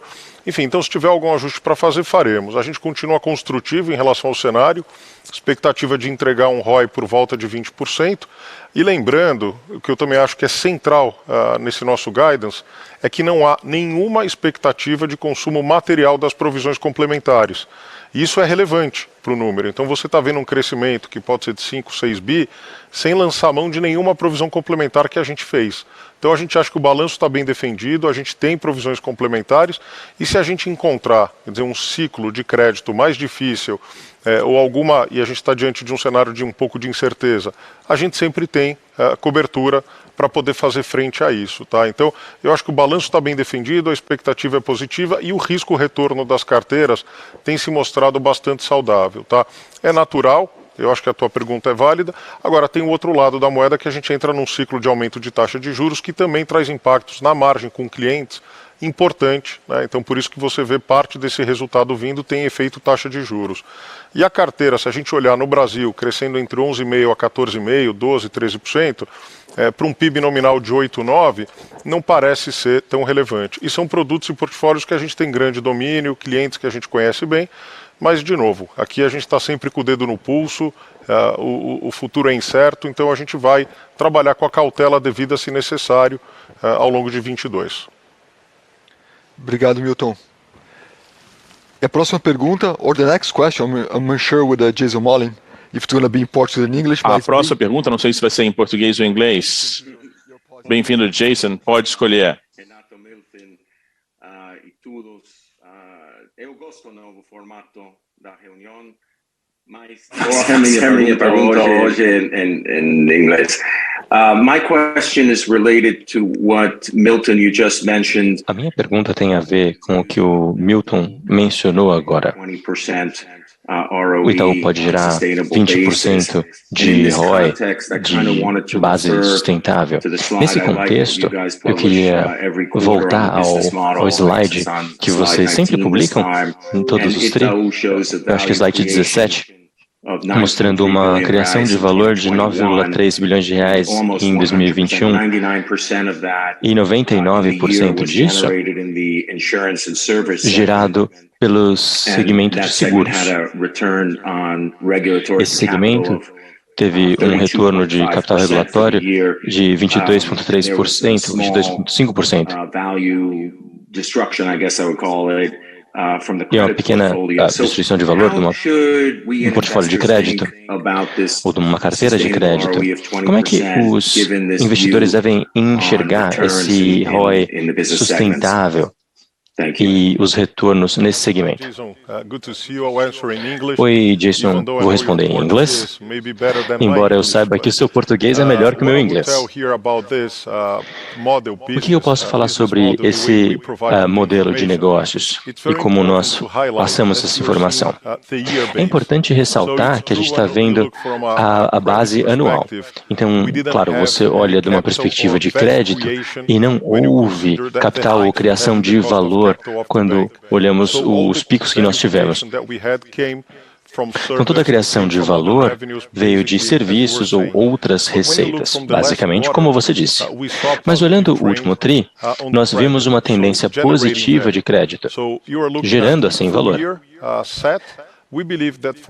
Então, olhando para o ano como um todo, em 2022, acreditamos que nós possamos chegar a uma criação de valor para crédito também, mas estamos falando de 14 como custo de crédito, talvez seja um pouco mais, um pouco menos. Então, olhando essa questão, temos um ritmo e um crescimento razoáveis. Mesmo se tivermos uma criação de valor para o acionista, isso tem um impacto grande no que vemos em serviços. Nós não podemos olhar o crédito como algo independente, standalone, e esquecer que isso traz reciprocidade para os nossos clientes, reforça a relação e o laço com os clientes. Então, nós acreditamos que nós talvez tenhamos criação de valor com crédito pelos motivos que eu acabei de mencionar. Nós vemos esse crescimento de juros que deve ajudar de alguma forma os retornos, mas é uma alavanca também importante para outros pontos. Serviços, reciprocidade, gestão de caixa, derivativos e todos os outros produtos como investment banking, gestão de ativos, que nós temos com os nossos clientes em todos os segmentos. Então, nós estamos bastante confortáveis. Milton. Obrigado, Milton. Pergunta aqui do Marcelo Teles, do Credit Suisse. Tudo bom, Marcelo? Bem, Renato, tudo bem, Milton. Bom, parabéns pelo resultado e também pelo formato da apresentação aqui, pelo conteúdo também. Bom, uma boa parte das minhas perguntas já foram respondidas. Eu queria aproveitar e nesse caso, perguntar um pouco sobre a estratégia de vocês, né, como plataforma de investimento, né, quer dizer, a aquisição da Ideal, né, vocês comentaram aí anteriormente, né, sobre tentar alavancar, né, na parte de tecnologia e também, né, usar a plataforma também para, né, plugar os IFAs, né? Então, eu queria entender um pouco, se vocês puderem explorar um pouco mais isso, o que significa isso, quer dizer, é algo transformacional, né, para o Itaú, do ponto de vista como o Itaú, né, enxerga, né, a possibilidade de distribuição, né, dos produtos aí da sua plataforma de investimento. A ideia realmente é você ter criar uma XP dentro do Itaú. Como é que a gente deve pensar na questão da distribuição dos produtos de investimento? Muito obrigado. Legal, Marcelo, prazer em revê-lo aqui. Obrigado pela pergunta, obrigado aí pelas palavras. Olha, a aquisição da Ideal, ela tem um papel super importante na nossa estratégia de complementar o ecossistema do banco, tá? Então a gente fica com uma agenda muito focada em investimentos. Acho que tem duas informações super importantes para compartilhar com você.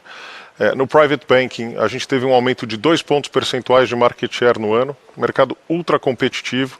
A gente ainda foi capaz de crescer bem acima de mercado e ganhar 2 pontos de market share.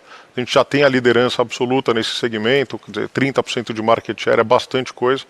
E no varejo, números que saíram recentemente também, a gente também ganhou market share em investimentos, tá? Então, naturalmente, você sempre tem saídas e entradas. Net, a gente ganhou market share 70 bases mais ou menos, tá? Então, a gente acredita que a nossa estratégia de investimento está evoluindo, seja para o público do private, né, seja para o público geral de investimentos. A gente, esse ano, a gente concluiu o nosso plano. O plano era abrir 90 escritórios, que são os nossos escritórios, mas não de autônomos, né, de funcionários CLT, mas num formato parecido com o que é o modelo de autônomos. A gente expandiu para 20 cidades. A gente já está presente em 20 cidades e a gente deve expandir para mais 20 cidades ao longo do ano, tá? Então a gente deve, até o final do ano, ter um volume razoável de escritórios, por volta de 120, 130 escritórios, que é um número bastante relevante, e mais de 2.000 consultores focados em investimento. A gente tem mais de 400 mil clientes, ou por volta de 400 mil clientes encarteirados hoje, já nesse novo modelo, com uma plataforma digital, com o Ion dando um suporte muito relevante. E no passado, o Personalité, né, como grande franquia de alta renda, ele acabava, o gerente, tendo um papel exclusivo, né, de gestão do relacionamento, investimentos, crédito.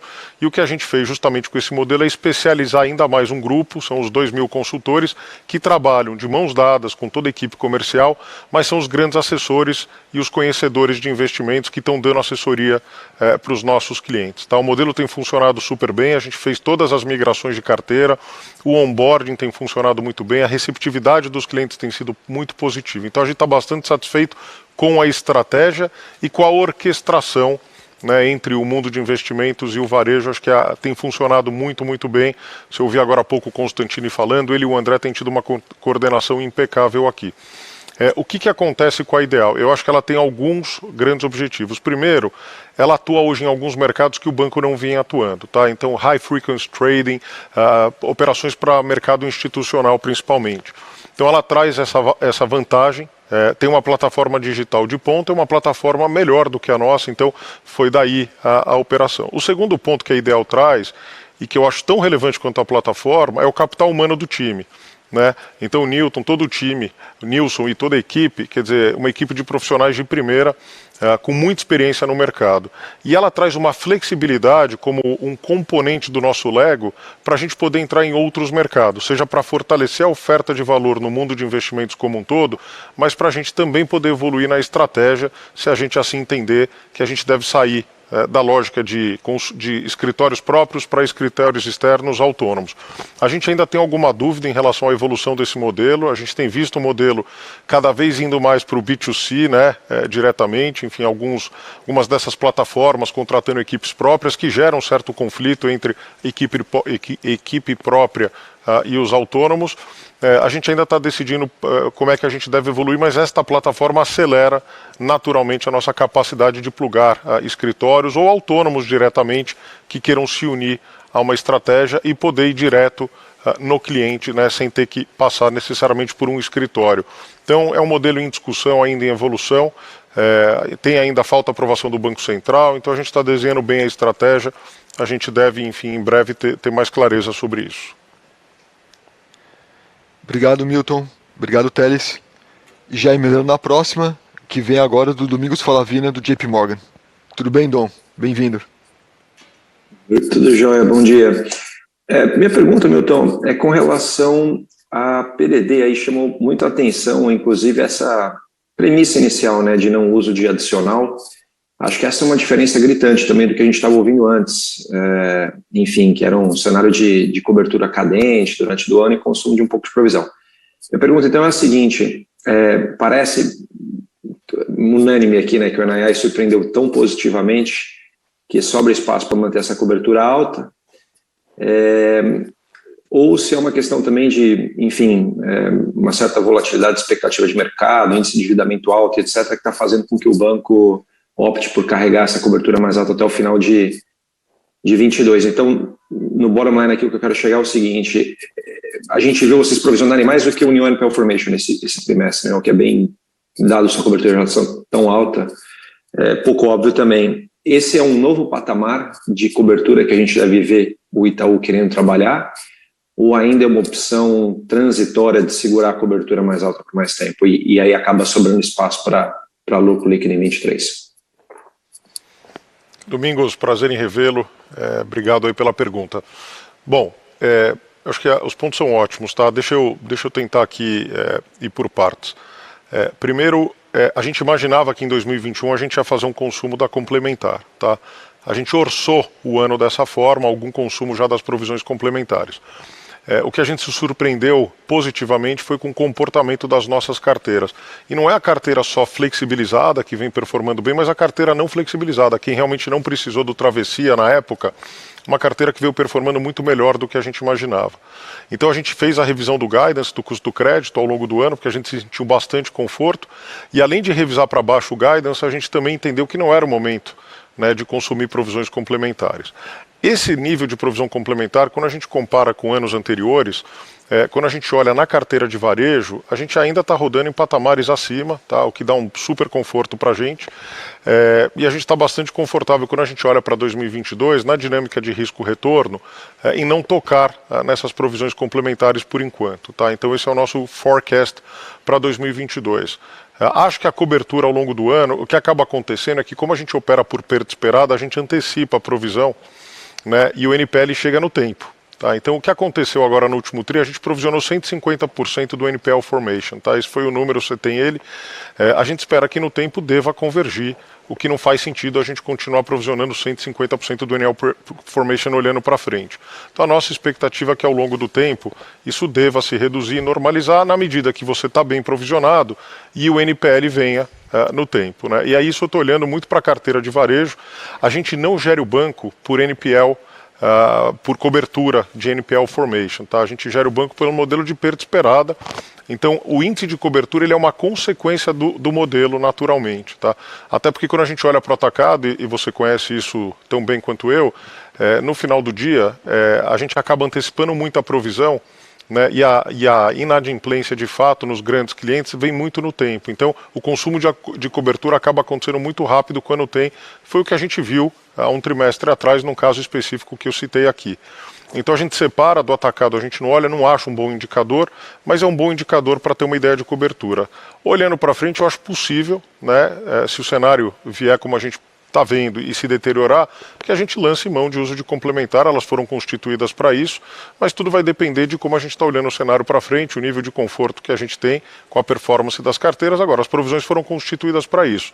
Em 2022, como eu falei, a gente não está imaginando um consumo, aqui uma redução do índice de cobertura, a gente deve trabalhar muito em linha com o que a gente observou agora no último trimestre. Olhando para frente, é razoável esperar que numa normalização gradual do cenário, que a gente consuma parte dessas provisões que foram feitas. Tá? Então é possível que em 2023 isso aconteça assim, ou talvez em 2022, dependendo do cenário, mas não é o nosso cenário base nesse momento. Obrigado, Milton. E vamos agora para a última pergunta aqui dos analistas. And this question, again in English, comes from Gilberto Garcia. Hi, Gilberto. Essa pergunta em inglês vem do Gilberto Garcia. Obrigado, Gilberto, por estar aqui conosco no nosso call. Muito obrigado. Muito bacana vê-los. A minha pergunta é sobre o guidance. Bastante impressionante, né? Principalmente vendo as condições macro. Você poderia passar um pouquinho mais de cor sobre como as condições macro podem impactar os resultados? Se tem algo em específico que gere preocupações? E se tem alguma coisa que mostre para vocês que vocês estão sendo conservadores demais no guidance, bem como algo que está animando vocês especialmente. Muito obrigado, Roberto, bom te ver. Passando pela primeira pergunta, então. Nós ainda estamos construindo a oportunidade de crescimento da nossa carteira. Estamos olhando o PIB nominal, que é algo bastante relevante, e claro que há um descasamento em termos de timing com a criação das provisões e conforme as carteiras geram margens. Então, o que nós vamos ver em 2022 tem a ver com o que vimos nos últimos 2 ou 3 anos e no crescimento do portfólio. Esse é um ano que tem uma boa relação risco-retorno, como tem sido nos últimos anos. E como eu disse no início, essa é a melhor estimativa que conseguimos produzir nesse momento. Precisamos ver como o ano se comportará em termos de condições macro, inadimplência, alavancagem das famílias e, no decorrer do ano, vamos decidir se devemos desacelerar ou se há oportunidade de crescimento. Seguiremos como temos trabalhado no passado. Mas a carteira, como sabemos, no varejo vai se acumulando. Isso tem um impacto natural para 2022. 2022. É importante comentar que em 2020, com a crise, nós reduzimos muito a velocidade de provisão de crédito para clientes. Nós perdemos quase 50% do nosso market share em produção. Então, parte do crédito que nós temos aplicado no mercado nos últimos anos é para recuperar a nossa fatia com esses clientes que já tínhamos uma boa relação, mas que não estávamos tão presentes no mercado naquele momento, que teve um impacto também. Falando sobre o guidance, o positivo o que eu acredito é que o guidance está justo. Eu não diria que é positivo ou negativo, é a melhor previsão que podemos produzir. Os números têm um crescimento substancial em bottom line, em renda antes de impostos. Não diria ser positivo ou negativo, mas vamos ver com os próximos meses como que será o desempenho e se será necessário algum ajuste. Milton, na verdade eu falei que era útil de analista, mas não é. Aqui o Rafael Reis, lá do Banco do Brasil, está aqui com a gente também. Rafael, bem-vindo. Opa, beleza? Bom dia. Obrigado pela oportunidade, parabéns pelo resultado, parabéns pelo formato também, ficou muito bacana. Minha pergunta é rápida, super simples, quero saber de payout, quero saber o que vocês imaginam aí para dinâmica de payout para frente, o que pode suportar o crescimento, falando de maneira curta, o que vocês vão fazer com esse lucro todo? Rafael, obrigado aí pela pergunta e pelas palavras. Eu acho o seguinte, no fundo, quando me perguntam de payout, sempre tem duas respostas possíveis, né? Uma é o percentual que você distribui do lucro, outra é o lucro que você distribui por ação. Nesse momento a gente está olhando mais o lucro por ação. Com o resultado subindo, e o resultado subiu em 2021 e com as expectativas para 2022, o dividendo vai subir naturalmente, tá? A gente não mudou a nossa política de dividendos por hora, independentemente da revisão que a gente tem feito aqui do índice de capital. A gente continua com aquela política vigente, discutindo se tem algo ou não a ser feito, mas o que a gente tem de compromisso hoje é distribuir tudo aquilo que supera aquele nível de apetite de 13,5 de capital. É isso que coloca a gente hoje como o ponto de partida, né? A gente ainda está abaixo disso, a gente mostrou aqui os índices de capital, então tem uma recuperação para ser feita, tem o crescimento do banco que é super importante, então enquanto a gente achar que tem oportunidade de crescer o banco com qualidade, criando valor para o acionista, eu vou te dizer que eu não tenho uma meta de dividendo, tá? De payout percentual. Eu acho que eu tenho uma meta de aumento nominal do lucro por ação. Então eu acho que esse é o objetivo, criar valor para o acionista, independente do percentual que vai ser distribuído. Mas a gente continua projetando um payout de 25% pela nossa política, tá? Olhando para frente, dependendo dos níveis de capital que o banco atinja, crescimento de lucro, esse número pode aumentar. Mas não há nenhum compromisso nesse sentido, até porque a gente acha que ainda tem bastante oportunidade para crescer o banco e para gerar valor para o acionista. Esse é o meu foco principal. O dia que a gente achar que tem muito resultado ao capital e que a gente não é capaz de aplicá-lo corretamente ou no nível de rentabilidade correto, como já foi feito no passado, a gente revisa a política de dividendos. Mas por hora a gente continua bastante comprometido com o banco e com o crescimento da franquia. Obrigado, Milton. Olha, a gente tem uns minutos aqui ainda, a gente tem recebido um monte de perguntas pelo WhatsApp, né? Então muitas perguntas foram respondidas já pelo teu bate-papo aqui com os analistas, mas eu queria ver se a gente conseguia fazer pelo menos umas 2 perguntas aqui nesses 10 minutos finais. Vamos lá? Vamos lá.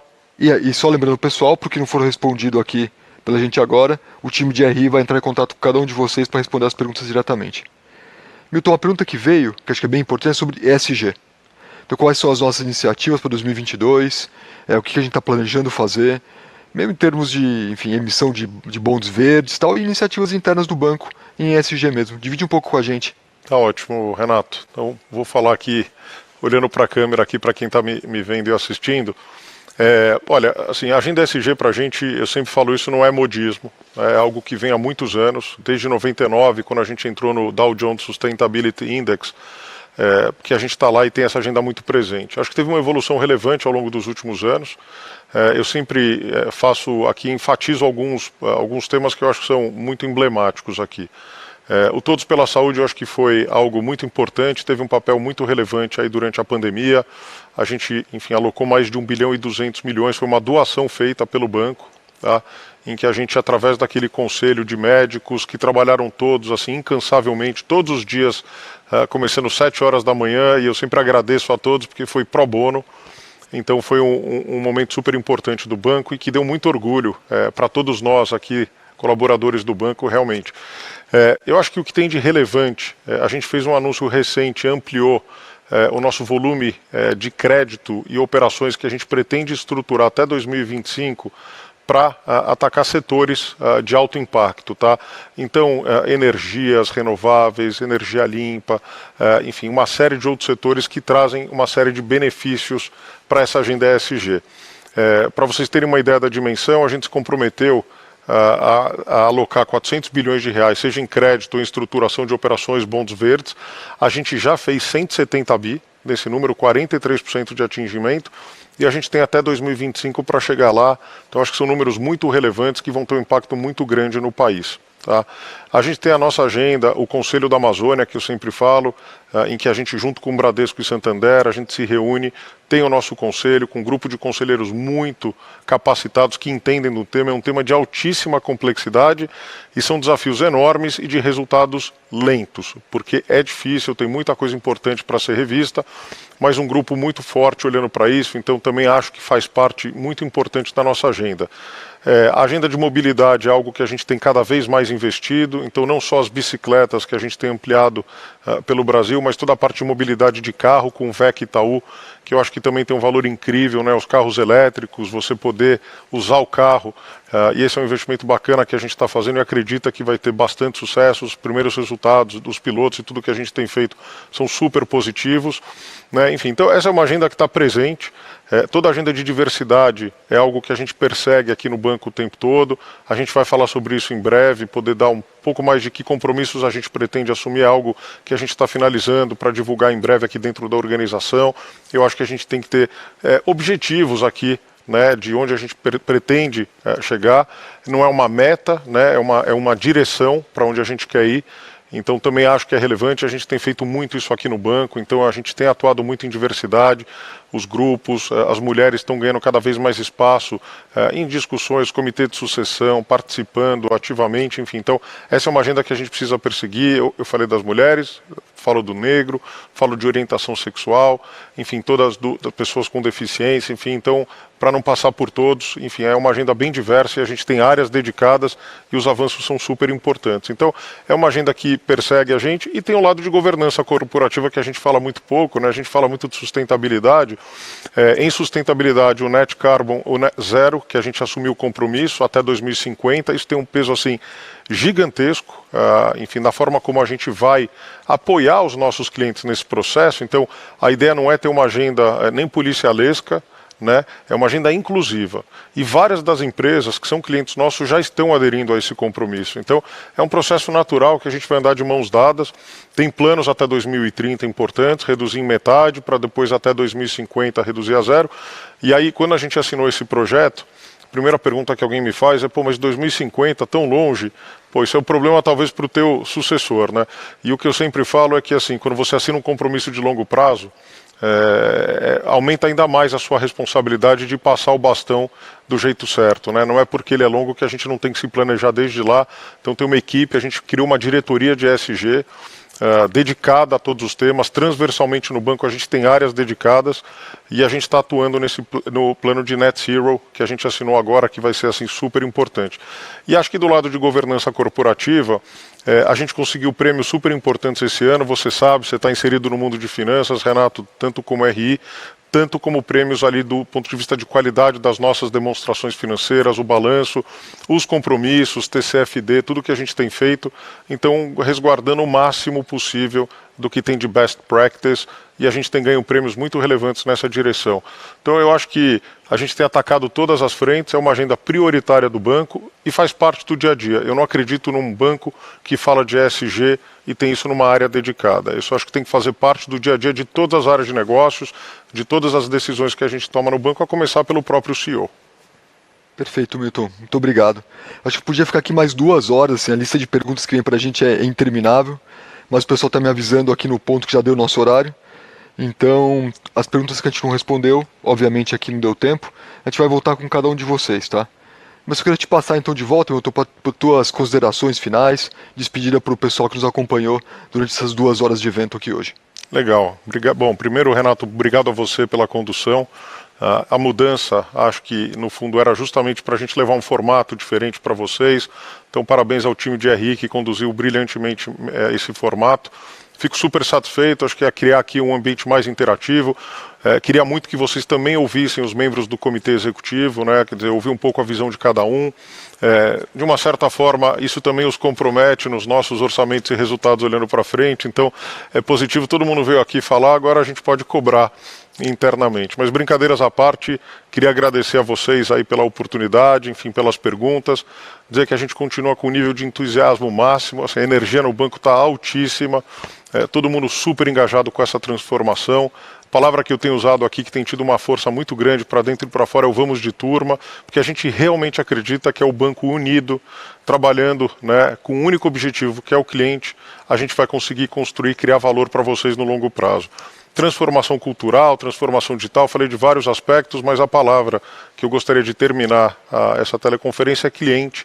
Essa é a nossa obsessão, temos lição de casa para fazer, mas a gente vai perseguir com muito afinco e acho que a gente tem uma excelente capacidade de execução para agradar e, enfim, para encantar mais do que agradar todos os nossos clientes. Não é uma base pequena, a gente está falando de quase 60 milhões de clientes, mas cada um dos clientes importa e esse tem que ser o nosso foco daqui para frente cada vez mais, tá? Então, muito obrigado mais uma vez e a gente se vê no próximo call, imagino eu já com um formato um pouco mais interativo como esse, tá bom, pessoal? Obrigado mesmo. Um abraço a todos.